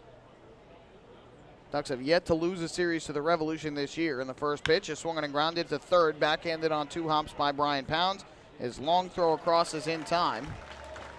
And Phelan Lentini retired on the first pitch of the 7th. 5 straight Ducks batters have been retired. That's the first out of the inning. Lentini now 1 for 4 with a run scored. That will bring up Delta Cleary Jr., switch hitter batting from the right side. Again, I asked Kevin Myers before the game how key it was and how much he wanted to still keep the intensity under his team to try and go out and win the division here in the second half. First pitch misses inside for ball 1, and he said, well, they certainly do want to win the division and be known as the second half Liberty Division champions rather than a wild card recipient. You always want to win your division in any half. The 1-0 pitch from Lewis is taken outside for ball 2 to Cleary Jr. The most important thing right now, since there is no factor in terms of home field or any other variables for the playoffs, whether you win the division or you're the wild card. 2-0, ground ball to short. Wilson Valdez fields on 2 hops and throws to first to retire Cleary Jr., who's now 2 for 4. 2 away. He said the biggest key right now is getting some of his regular guys some rest. He said guys like Lou Ford, Sean Burrows, those everyday guys, Ford, who had played some tough, long series in the playoffs down in Mexico. Burrows, who's been an everyday player for him since coming here to Long Island. Guys like Randy Ruiz, who's had to battle some injuries. Dan Lyons, who's basically played every day. First pitch here to Mike Blank is a fastball strike on the outside corner. He wanted to get those guys rest, so all 4 of them are out today. And he was saying that he wanted Lou Ford probably will get tomorrow off as well, just to give him a couple days to get his legs under him. Probably would then play Friday and Saturday and then off Sunday with the day game after the night game. Foul ball back to the backstop behind home plate by Blank. The count goes to 0-2. Blank in this game 1 for 3 with a double his last time up, his 13th double of the year. So obviously everything remains to be seen when the Ducks head to Lancaster. The Ducks do still want to win the division. Right now they're 2 games behind Somerset at this very moment. But the biggest key is making sure guys are healthy, fresh, and ready for the playoffs. Here comes the 0-2 from Lewis, and Blank swings, fouls it back behind the plate. Stays alive. Lewis looking for a 1-2-3 inning here in the 7th. His pitch count has crossed the 90 mark. It's getting up close now to 100. So this probably will be his last inning of the game. There is no action, though, right now for the Revs in their bullpen. Gets the sign from De La Cruz. Here comes the 0-2. Kick in the pitch, and Blank will swing and miss strike 3, chasing the ball down in the dirt. Tag will be applied by De La Cruz. For Rami Lewis, that is his 6th strikeout of the game, and the Ducks retired in order again here in the 7th inning. Time to stretch at Santander Stadium tonight. Revolution lead Long Island 10-3. Hi, this is pitcher John Brownell, and you're listening to Ducks Baseball on the Ducks official YouTube channel, youtube.com/DucksBaseball. Hey, Ducks fans, the official hotel of the Long Island Ducks is the Upsky Long Island Hotel in Hauppauge. It's centrally located on the north shore of Long Island and offers a home away from home for both business and leisure guests. The Upsky Long Island Hotel features an indoor pool, 24-hour business center, a fitness center, and complimentary Wi-Fi in all guest rooms. Enjoy the contemporary American cuisine at the Fountain Grill restaurant or grab a quick bite to eat at Cafe Pronto. Best of all, it's only minutes from Bethpage Ballpark. The Upsky Long Island Hotel, the official hotel of the Long Island Ducks. Call 231-1100 today. That's 631-231-1100. Family fun every time. Beautiful evening for baseball. Big action every time. He reaches up. It's gone! Great value every time. And the Ducks have won it 7-1. The Ducks schedule is loaded with new promotions this season. And with an average ticket price of just $10 and free parking, there is no better value on Long Island. For game times and tickets, visit liducks.com. Long Island Ducks Baseball. Good times every time.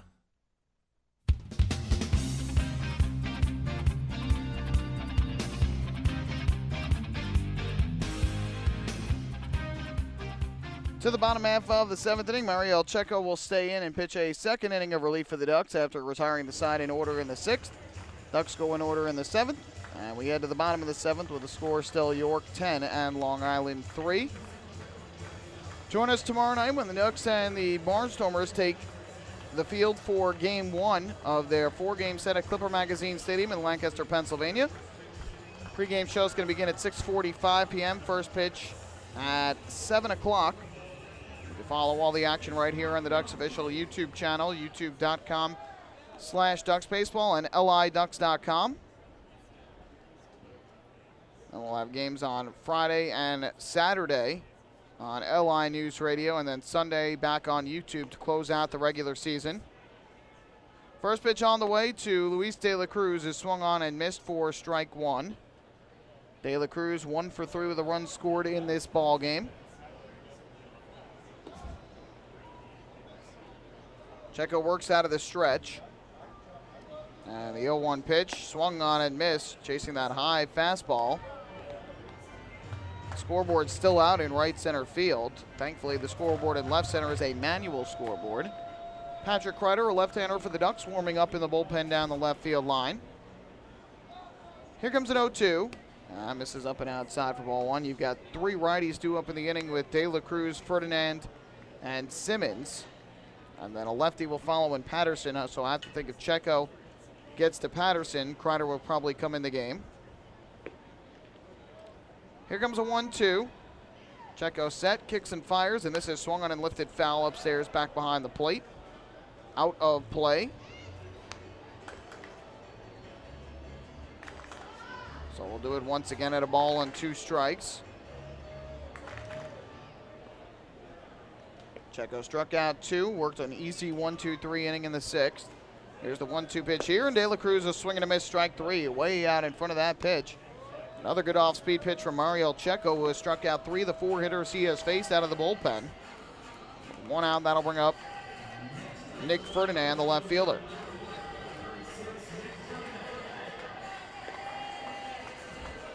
So here is Ferdinand to the plate, batting from the right side. Has had a good night thus far. 2 for 3 with 2 singles, an RBI, and 2 runs scored.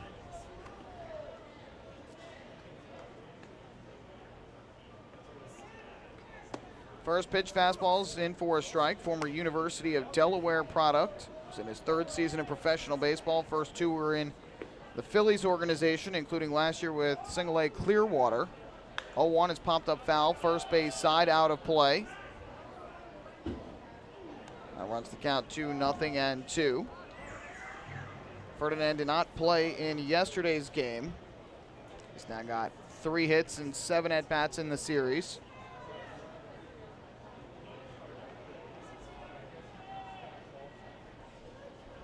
Looking in for the sign is Mariel Checo. Gets the pitch he likes.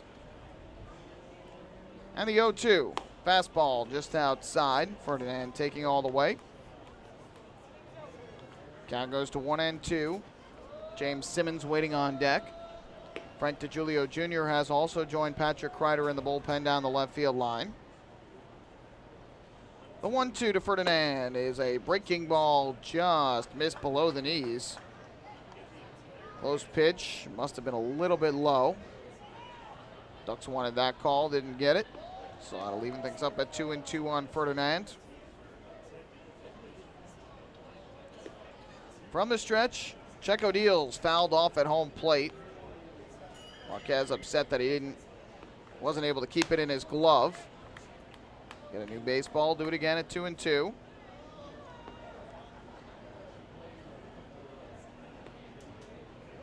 Checo steps back up onto the rubber, looks in for the sign from his catcher, Alex Marquez. Gets the pitch he likes, and the 2-2 upcoming. Fires to the plate, and this is swung on and missed, strike 3. Blew the fastball by him upstairs. 4 consecutive batters have struck out here against Mariel Checo. 2 outs now in the inning. Checo looking to work his 2nd straight 1-2-3 inning. It'll be James Simmons coming up to the plate. 10-3 Revolution as we play bottom of the 7th inning here at Santander Stadium. Time called there as a ball got loose from the Ducks bullpen.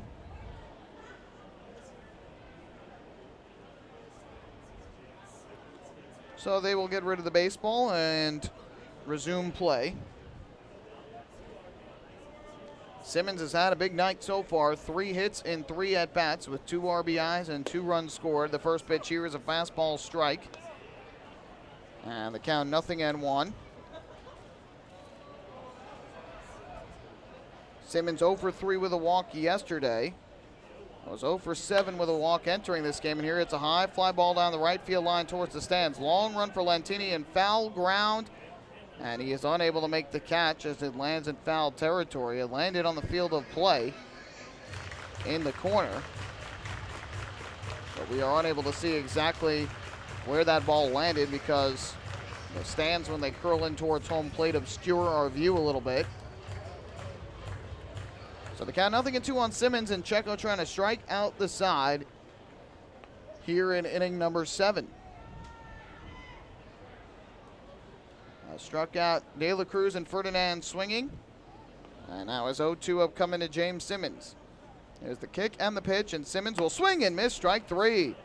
Mariel Checo has struck out the side here in the 7th inning and has struck out 5 of the 6 hitters he has faced.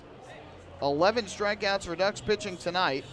And through 7 here at Santander Stadium, the score remains the Revolution 10 and the Ducks 3. Hey fans, this is first baseman John Griffin, and you're listening to Ducks Baseball on Ducks official YouTube channel, youtube.com/DucksBaseball. Few places on earth offer the charm and excitement of Fire Island. At Fire Island Ferries, located conveniently at 99 Maple Avenue in Bay Shore, they offer convenient travel to Fire Island 7 days a week. Fire Island is quickly becoming a top destination for families of all ages. Experience the informal, carefree communities, the dazzling night scene, enjoy fine dining, or climb to the top of one of the tallest lighthouses in the United States. But there's only one way to get there, by calling Fire Island Ferries at 631-665-3600 today. For fare and scheduling information, please visit fireislandferries.com. Hey Ducks fans, stay up to date with Long Island's hometown team by visiting Quack of the Bat, the official blog of the Long Island Ducks. Quack of the Bat will bring Ducks fans beyond the headlines with in-depth feature articles, breaking news stories, game previews, post-game wrap-ups, and so much more. Interact with the team during the entire season through quotes directly from the players and coaches, as well as exclusive video clips and photos. Check out the blog today at quackofthebat.wordpress.com.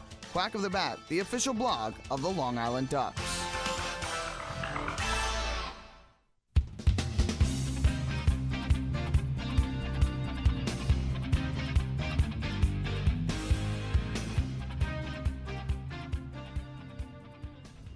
Well, we go to the 8th inning here at Santander Stadium, and it is the Revolution still in front of the Ducks 10-3. Nice job, though, in relief so far for Mariel Checo. He's worked back-to-back scoreless innings, striking out 5 of the 6 hitters he has faced.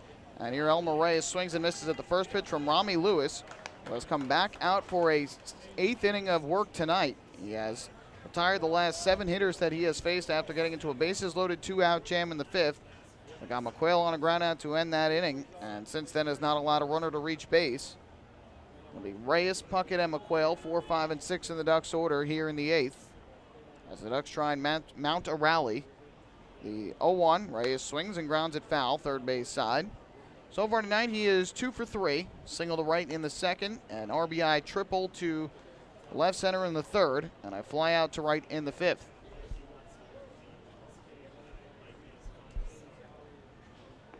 Lewis looks in for the sign. He is about to throw his 100th pitch of the night. Kicks and fires, and Reyes takes the fastball up and outside for a ball. Longest outing of the year for Lewis was 9 innings. He threw a complete game back on June 7th against Lancaster in a 3-0 win. Here Reyes chops one foul to the third base side of the home plate. So we'll do it once again at 1-2 on the Ducks shortstop for the night, giving Dan Lyons the breather.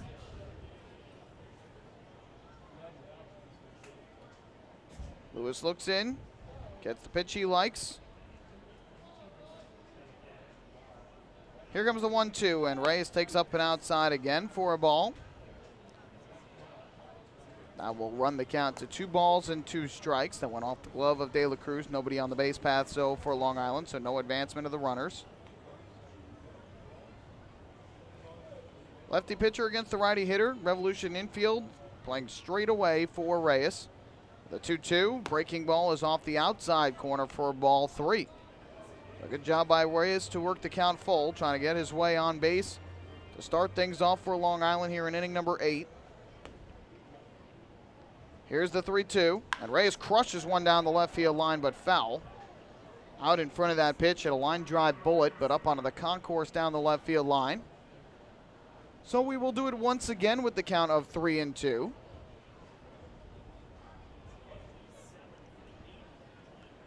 Lewis comes set. Another payoff pitch, and Reyes swings, and it's a high fly ball to left down the line. Long run back for the third baseman, Brian Pounds, but he'll watch that go into the stands once again. So another foul ball off the bat of Reyes, who is battling here with Lewis, trying to drive up his pitch count. The last we saw, Tony Pena was warming up in the York bullpen down the right field line. So another 3-2 from Lewis. Fires to the plate, and Reyes swings and fouls it off again. Back upstairs behind home plate. Just continuing to fight off tough pitch after tough pitch. Now the next one will be the 10th of the at-bat from Lewis to Reyes. The southpaw ready to go. Kicks and fires, and Reyes swings and grounds one to the right side. It'll get through a base hit. What a tough break there for Rami Lewis. That ball was basically hit right at second baseman Eric Patterson. Right where he was playing, but just before the ball was hit, he started to shade towards the middle. And the ball was hit right back to where he was originally standing. So a break for the Ducks as Reyes has his 3rd hit of the night, his second 3-hit game of this series. And the leadoff man is on at the 9th hit of the ball game for Long Island. Here's Cody Puckett to the plate.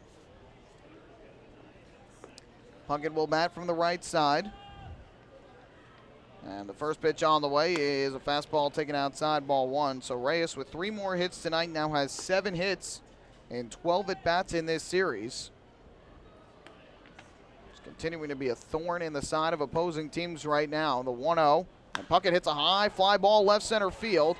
Converging on it are Ferdinand and Simmons, and it is the center fielder Simmons who will make the catch.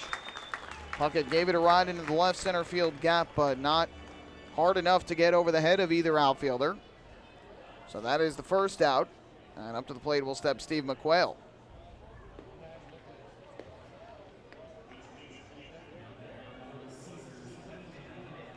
McQuail will bat from the right side for Long Island. He is 1 for 3 in this ballgame with a single back in inning number 2. Reyes leads it first with 1 out now. First pitch on the way from Lewis, and McQuail swings and misses way out in front of the breaking ball. The count goes to 0-1. McQuail hit that hard comebacker that hit off Lewis back in the 5th inning.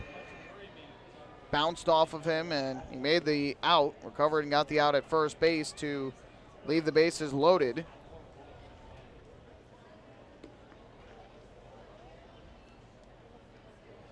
Be a 1-ball, 1-strike pitch coming up. Lewis kicks and fires, and McQuail swings and misses way out in front again. So McQuail with 2 strikes on him. The count now 1 ball and 2 strikes on the righty hitting first baseman.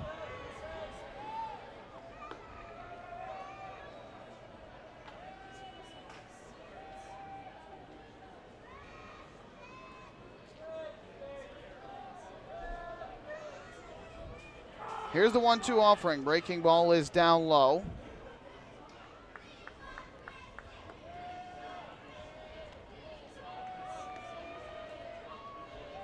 Two and 2 the count now on McQuail as Lewis tries to navigate his way through the 8th inning. Both times that he's pitched against Long Island previously this year, the Ducks have defeated the Revolution. One time Lewis was the loser, the other time a no decision. This has been his best outing against Long Island thus far. 2-2 on the way to McQuail. Here's the pitch, and he will swing and miss, strike 3. Chasing the fastball up and away. 7th strikeout of the ball game for Lewis. And McQuail obliges to the fans tonight as he strikes out as the K-man. So 2 down in the inning. And that will leave it up to Anthony Vega.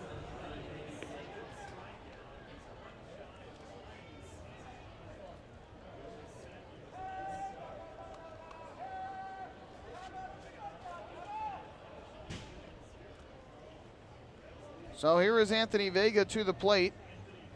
He will bat from the left side. The first pitch from Lewis, and Vega swings and misses, strike 1.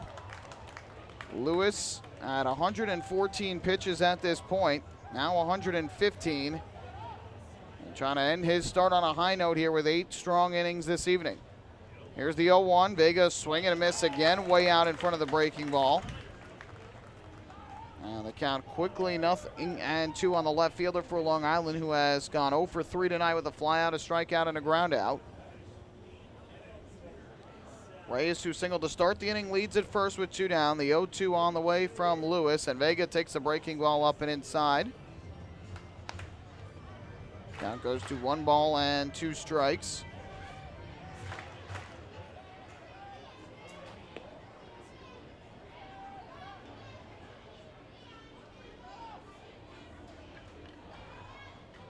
Looking in for the sign. The pitch on the way. Swing and a miss, strike 3. Vega cuts through the fastball.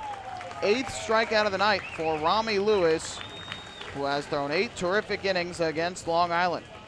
No runs, 1 hit, 1 left for the Ducks. We go to the bottom half of inning number 8. Revolution lead 10-3. Hey fans, this is outfielder and hitting coach Lou Ford, and you're listening to Ducks Baseball on the Ducks official YouTube channel, youtube.com/DucksBaseball. Beautify your patio, walkway, driveway, or pool surround with Nicoloc paving stones and walls. Nicoloc specially formulated paver shield offers extra surface wear protection and color enhancement throughout the thickness of the paver. Paver shield guarantees that your pavers will look great for years to come. Bring home the elegance with Nicoloc. Visit the Nicoloc Design Center, Sunrise Highway, Lindenhurst, or Nicoloc.com. Let Nicoloc pavers pave your way. M&V Limousines is the official bus company of the Long Island Ducks. Family owned and operated, they've been in the business for over 23 years. M&V Limousines offers coach buses with Wi-Fi and restrooms, party buses, exotic limousines, and so much more. Whether you're looking for transportation for weddings, proms, corporate outings, or long-distance trips, they've got the right vehicle for you. Visit their showroom in Comac or check them out online at mvlimo.com. M&V Limousines, the official bus company of the Long Island Ducks. Hey fans, this is right-handed pitcher Frank DiGiulio, and you're listening to Ducks Baseball on the Ducks official YouTube channel, youtube.com/DucksBaseball. Few places on earth offer the charm and excitement of Fire Island. At Fire Island Ferries, located conveniently at 99 Maple Avenue in Bay Shore, they offer convenient travel to Fire Island 7 days a week. Fire Island is quickly becoming a top destination for families of all ages. Experience the informal, carefree communities, the dazzling night scene, enjoy fine dining, or climb to the top of one of the tallest lighthouses in the United States. But there's only one way to get there, by calling Fire Island Ferries at 631-665-3600 today. For fare and scheduling information, please visit fireislandferries.com.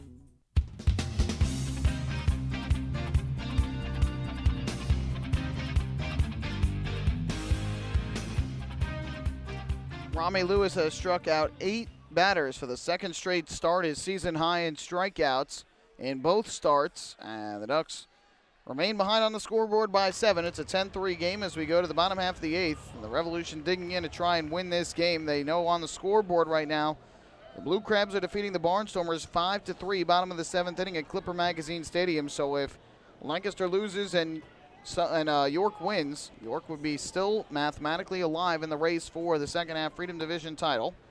First pitch here misses low and outside for ball 1. Eric Patterson again. York needs to win out and have Lancaster lose out to have a chance at winning the second half. 1-0. Kreider deals, and the pitch fouled off. Kreider taking over from Mario Checo after 2 perfect innings of relief in which he struck out the final 5 batters. 5 of the 6 that he faced. So the count is even up at 1-1.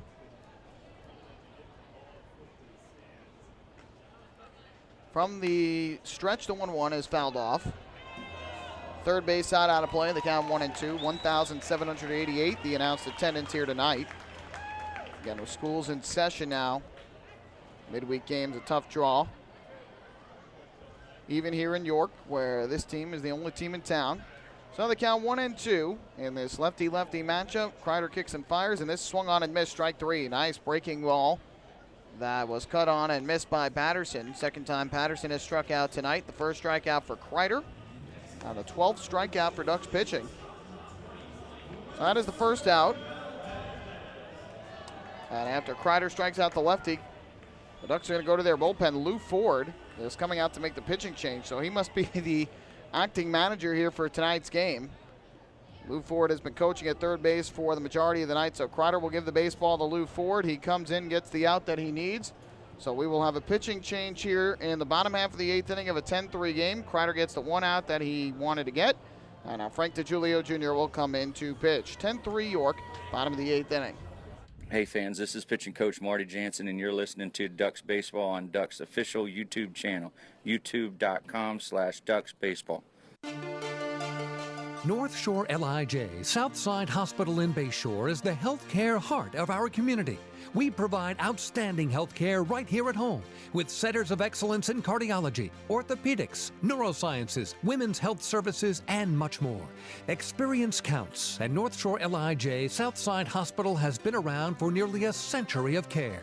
For more information, please call 631-968-3000 or visit us on the web at www.nslij.com. The results are in. Thousands of PSEG Long Island customers participated in our energy efficiency programs, saving nearly $35 million. Being energy efficient helps our environment too. Together, we've eliminated 21,000 cars worth of emissions in 2014. Thank you, Long Island. We're all making a difference. Discover how we're improving every day to bring you better service at www.pseglyny.com/efficiency.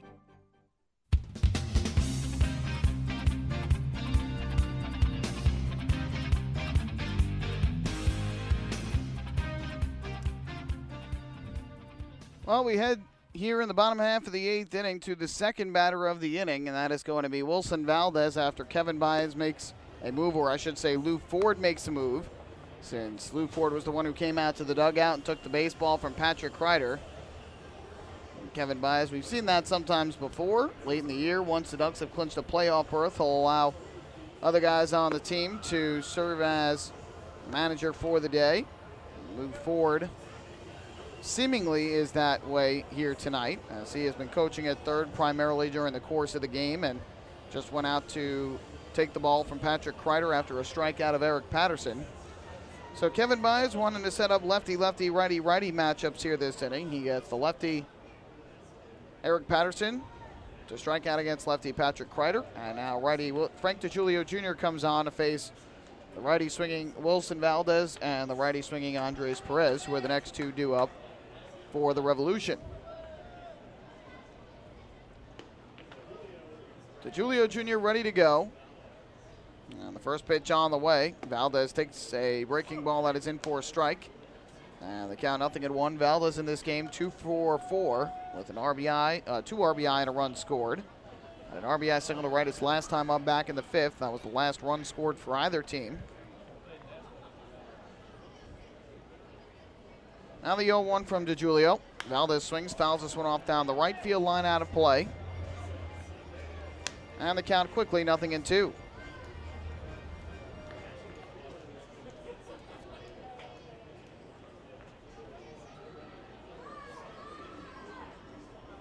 Ducks in the Revolution for the final time this regular season. Ducks have already won the season series, even if York wins this game. Ducks will have won 10 of 16 meetings this year. Fewest games they are playing against any Atlantic League team this year. 0-2 breaking ball drops in for a called strike 3, and another strikeout for Ducks pitching. The last 7 Revolution batters that have come up to the plate have all struck out against Ducks pitching. So DeJulio Jr. with the nice breaking ball to strike out Valdez, 2 away in the inning, and that will leave it up to Andres Perez.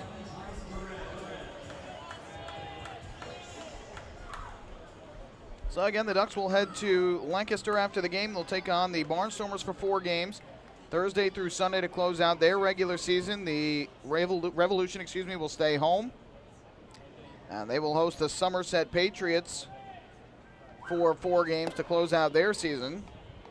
First pitch misses for ball 1 to Perez, who tonight is 1 for 4 with an RBI on a base hit back in the 2nd inning.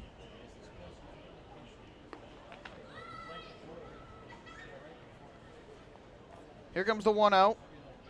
DeJulio Jr. kicks and fires. This one swung on and missed. Good breaking ball. Swings at the pitch down and away for a strike. That'll even up the count at 1-1.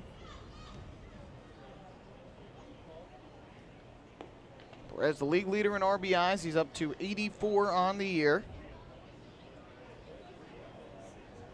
Here comes a 1-1. Kick in the pitch on the way. Swinging a ground ball foul at the third base line into the Ducks bullpen. Count now 1-2.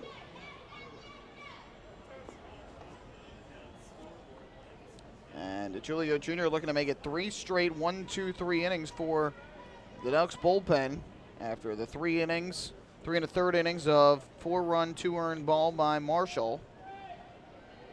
The 1-2 on the way. Swung on a line into right field, drifting back, Phelan Lentini. He has it lined up. He will make the catch. And the side retired. So Patrick Kreider and Frank DeJulio Jr. team up for a 1-2-3 inning in the 8th. We will take this game to the 9th in the series finale. The Revolution trying to pick up the win in this rubber game of the series. They lead at 10-3. Hey fans, this is relief pitcher Bruce Kern, and you're listening to Ducks Baseball on the Ducks official YouTube channel, youtube.com/DucksBaseball. Thinking about buying or refinancing a home?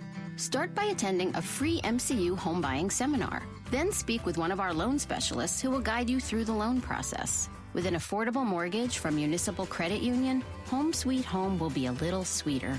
Call 212-238-3521 or visit nymcu.org to apply for your mortgage today. Municipal Credit Union. Strong, trusted, growing. Municipal Credit Union is an equal housing opportunity lender. Enjoy the ultimate VIP fan experience at Bethpage Ballpark this season by taking in a Ducks game from the brand new Trout Town Fan Can. Presented by Roscoe Beer Company, the Fan Can is available for rental at all Ducks home games. It features 12 Dream Seat theater-style padded seats, beverage holders, an air-conditioned atmosphere, and an incredible view of the game. Packages are now available with food and beverage included. To reserve your Fan Can outing today, call the Ducks Group Sales Department at 631-940-3825. The Trout Town Fan Can at Bethpage Ballpark. Your VIP experience has arrived.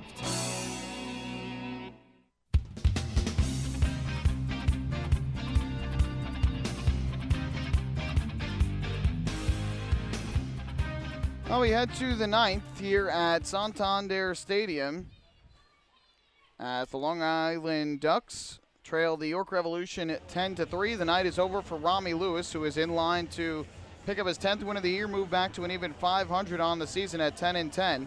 And boy, did he turn in a great start tonight.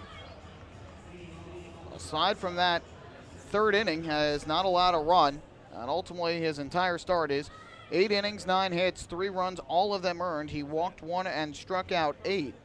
And aside from that 3rd inning, went in the other 7 innings, gave up just 5 hits, no runs, 1 walk, and 7 strikeouts. So just a terrific outing tonight from Rami Lewis, his 2nd straight strong start. And he is in line to move back to an even 10-10 on the year.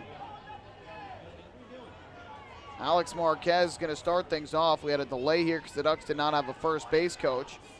So now Randy Ruiz is heading over to first base to do some coaching, and the fans are giving it to him here, saying that he's holding up the game.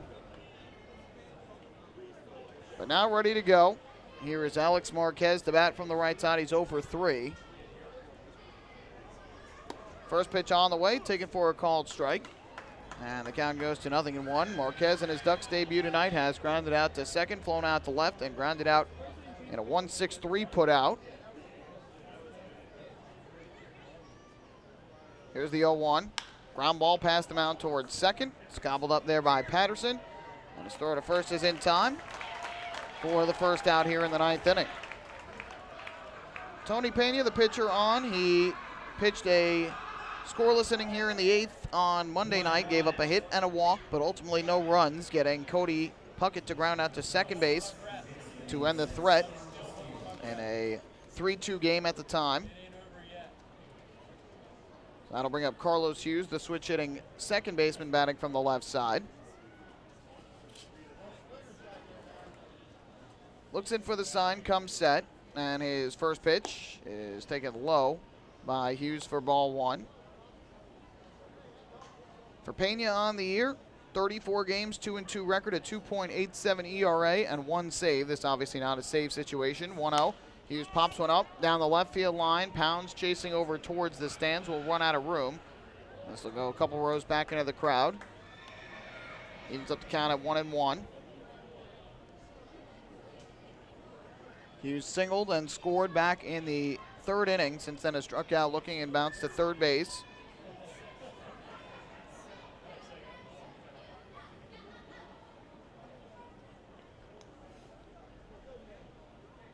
Here comes the 1-1. Pitch on the way. Fastball missing low and inside for a ball. It's now 2 balls and 1 strike on Hughes.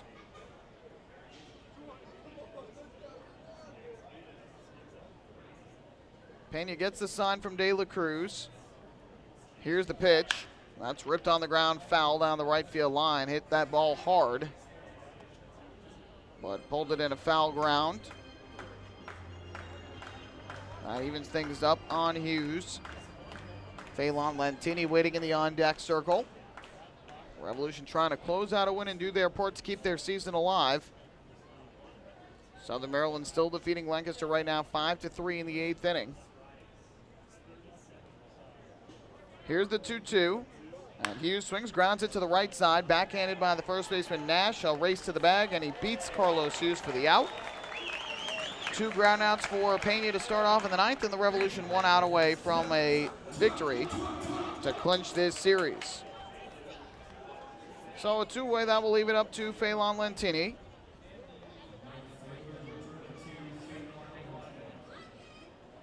Lentini will step up to the plate from the right side. He is 1 for 4 tonight with a run scored. The hit and the run coming back in the 3rd inning. From the stretch, the first pitch from Pena. Kicks and fires, and Lentini takes a fastball outside for ball 1. When you sit back and think about it, the 3 runs the Ducks scored, all of them coming on hits that ended up being fly balls to the outfield that the outfielders could not see. So Lentini here takes a strike. That evens up the count at 1-1. Cleary Jr.'s 2-run base hit to left field was a fly ball that bounced on the warning track in front of the wall. Ferdinand couldn't see it. Same with Reyes' triple in that same inning. Here, Lentini, chopper towards short, charging in Valdez. The on-the-run throw is in time for the out. This ball game is over, and the Revolution win 10-3. So we'll wait for Cannonball Charlie to fire off the cannon, as he does there. Ducks go in order in the 9th inning. The Revolution take this game 10-3, and they take the series 2 of 3 from Long Island, their first series victory over the Ducks this year. And for the moment, keep their hopes of clinching a playoff berth alive. And they'll need Southern Maryland to finish off the Barnstormers tonight and have the Ducks take all 4 from the Barnstormers this weekend, while also winning all 4 of their games against the Patriots. Don't go anywhere. The postgame show's coming up next. We'll recap this game and hand out the Player of the Game award. Revolution 10 and the Ducks 3. Hi, this is manager Kevin Byers, and you're listening to Ducks Baseball on the Ducks official YouTube channel, youtube.com/Ducks Baseball. James Simmons is going back. He is looking up, and on Park in the Park Night, that one is gone and reaches a kennel in Central Islip. That was another home run for the Ducks. And Duck fans, what's more fun than a home run that helps the Ducks win a game? How about a homer that helps the community win? Chappie's Funeral Home and the Long Island Ducks have once again teamed up for the Chappie's Home Run Challenge. If the Ducks hit 100 homers this season, Chappie's Funeral Home will donate $5,000 to the Quackerjack Foundation. So every time a Ducks hitter goes deep this season, watch for the Chappie's Challenge home run count on the scoreboard. And if we reach 100, we're all a winner. Chappie's Funeral Home, where caring for others is a family tradition. Can't get enough of the Long Island Ducks? Well, now you can get even more inside info on your favorite hometown team through Facebook and Twitter. The Ducks are constantly updating fans through social media with scores, transactions, ballpark promotions, and much more. You can even win great prizes. All you'll need to do is make a free account on Facebook and Twitter, and then visit us at facebook.com/LIDucks and twitter.com/LIDucks. Think you're Long Island's biggest Ducks fan? Get connected now.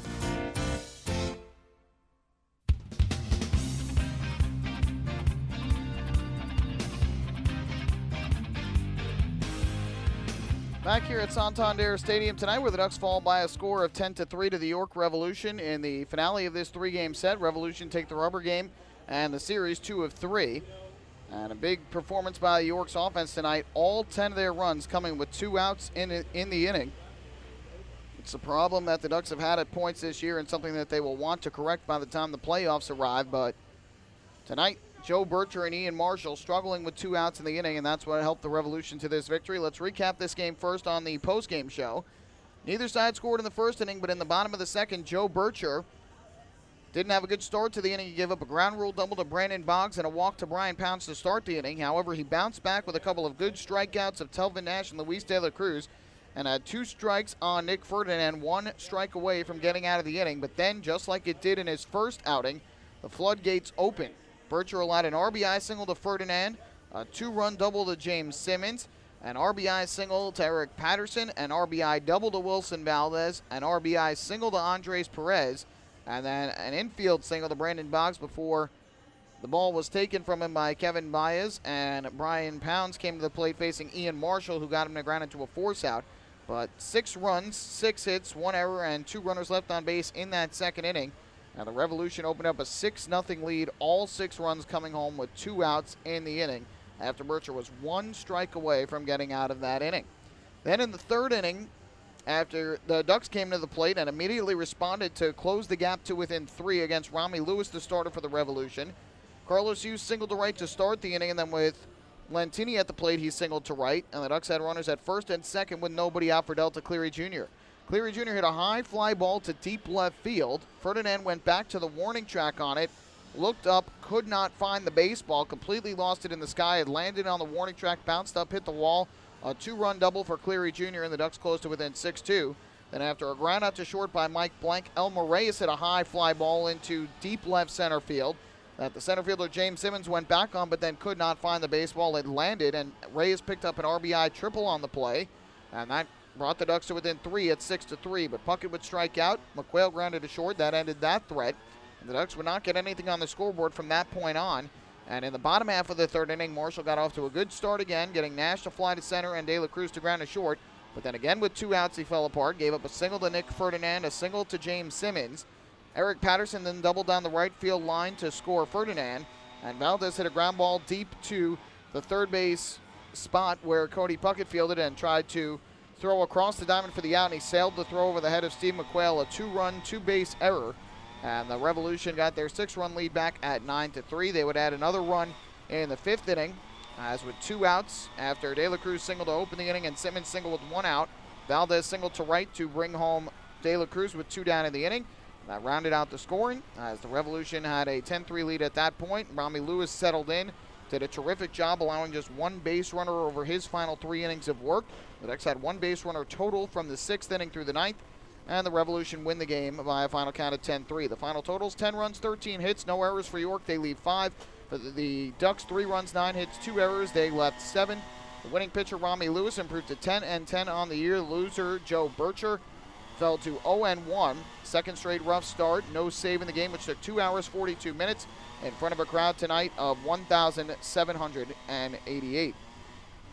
Time to hand out tonight's Player of the Game award, and tonight we are going to give it to James Simmons of the York Revolution, the 9-hitter who has struggled this year. Finished 3 for 4 at the plate with a 2-run double and a pair of singles. He also scored 2 runs in the game. Rami Lewis, a terrific start tonight, definitely deserves honorable mention. But tonight we'll give the Player of the Game honors to Revolution center fielder James Simmons. Time for the out-of-town scoreboard, which we'll give you after the break, and then we'll wrap things up from Santander Stadium. Hi, this is shortstop Dan Lyons. You can follow me on Twitter at @TheDannyLyons, and you're listening to Ducks Baseball on the Ducks official YouTube channel, youtube.com/DucksBaseball.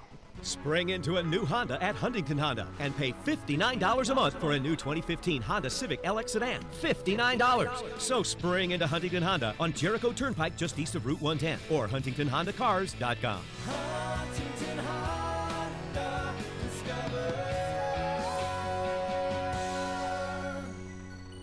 the difference. Auto 24-month lease, total due at inception. Civic 3190 includes bank fee, first month's payment, no security deposit. Taxes, DMV, title fees extra with excellent credit through HFS. Family fun every time. Beautiful evening for baseball. Big action every time. He reaches up, it's gone! Great value every time. And the Ducks have won it 7-1. The Ducks schedule is loaded with new promotions this season, and with an average ticket price of just $10 and free parking, there is no better value on Long Island. For game times and tickets, visit liducks.com. Long Island Ducks Baseball. Good times every time.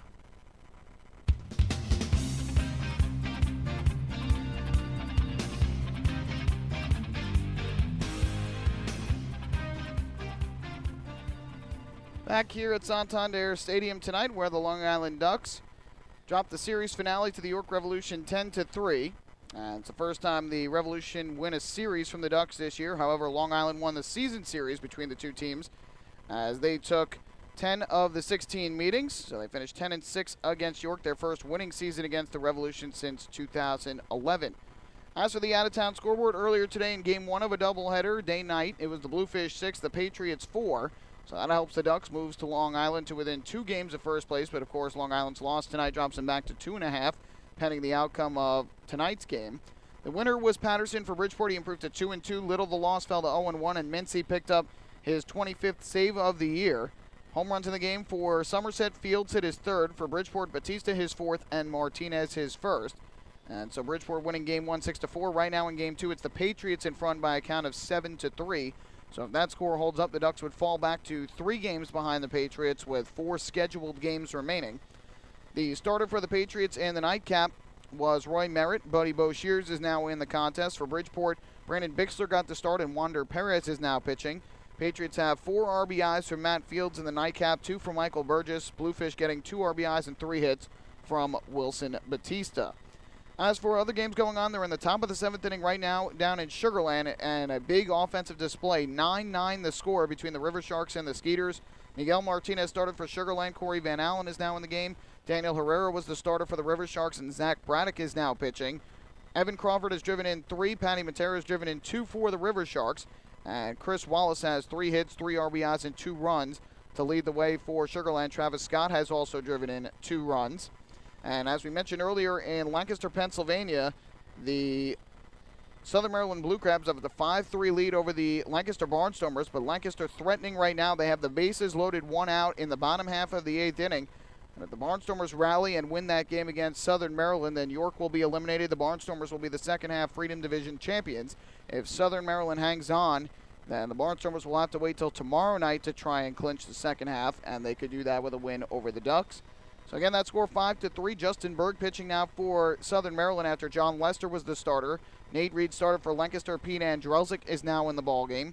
For the Barnstormers, they have RBIs from Lance Sawatsky and Juan Apodaca in the game. For Southern Maryland, 2 RBIs apiece from Casey Stevenson and Jovan Rosa. Yankees have a 2-1 lead over the Tampa Bay Rays at the 7th inning stretch down at Tropicana Field. Greg Bird an RBI double, Chase Headley an RBI single to account for the RBIs for the Yankees. Luis Severino started for the Yankees, and Justin Wilson is now pitching. Chris Archer was the starter for Tampa Bay, and C.J. Riefenhauser is now pitching for the Tampa Bay Rays. They're in the bottom of the 8th inning at Citi Field, and the Marlins shutting out the Mets right now 4-0, trying to take that series Bartolo Colon started for the Mets. Tyler Clippard now pitching. Adam Conley was the starter for the Marlins, and Brian Morris is now in the game. For the Marlins, they have 3 home runs. Martin Prado hit his 8th.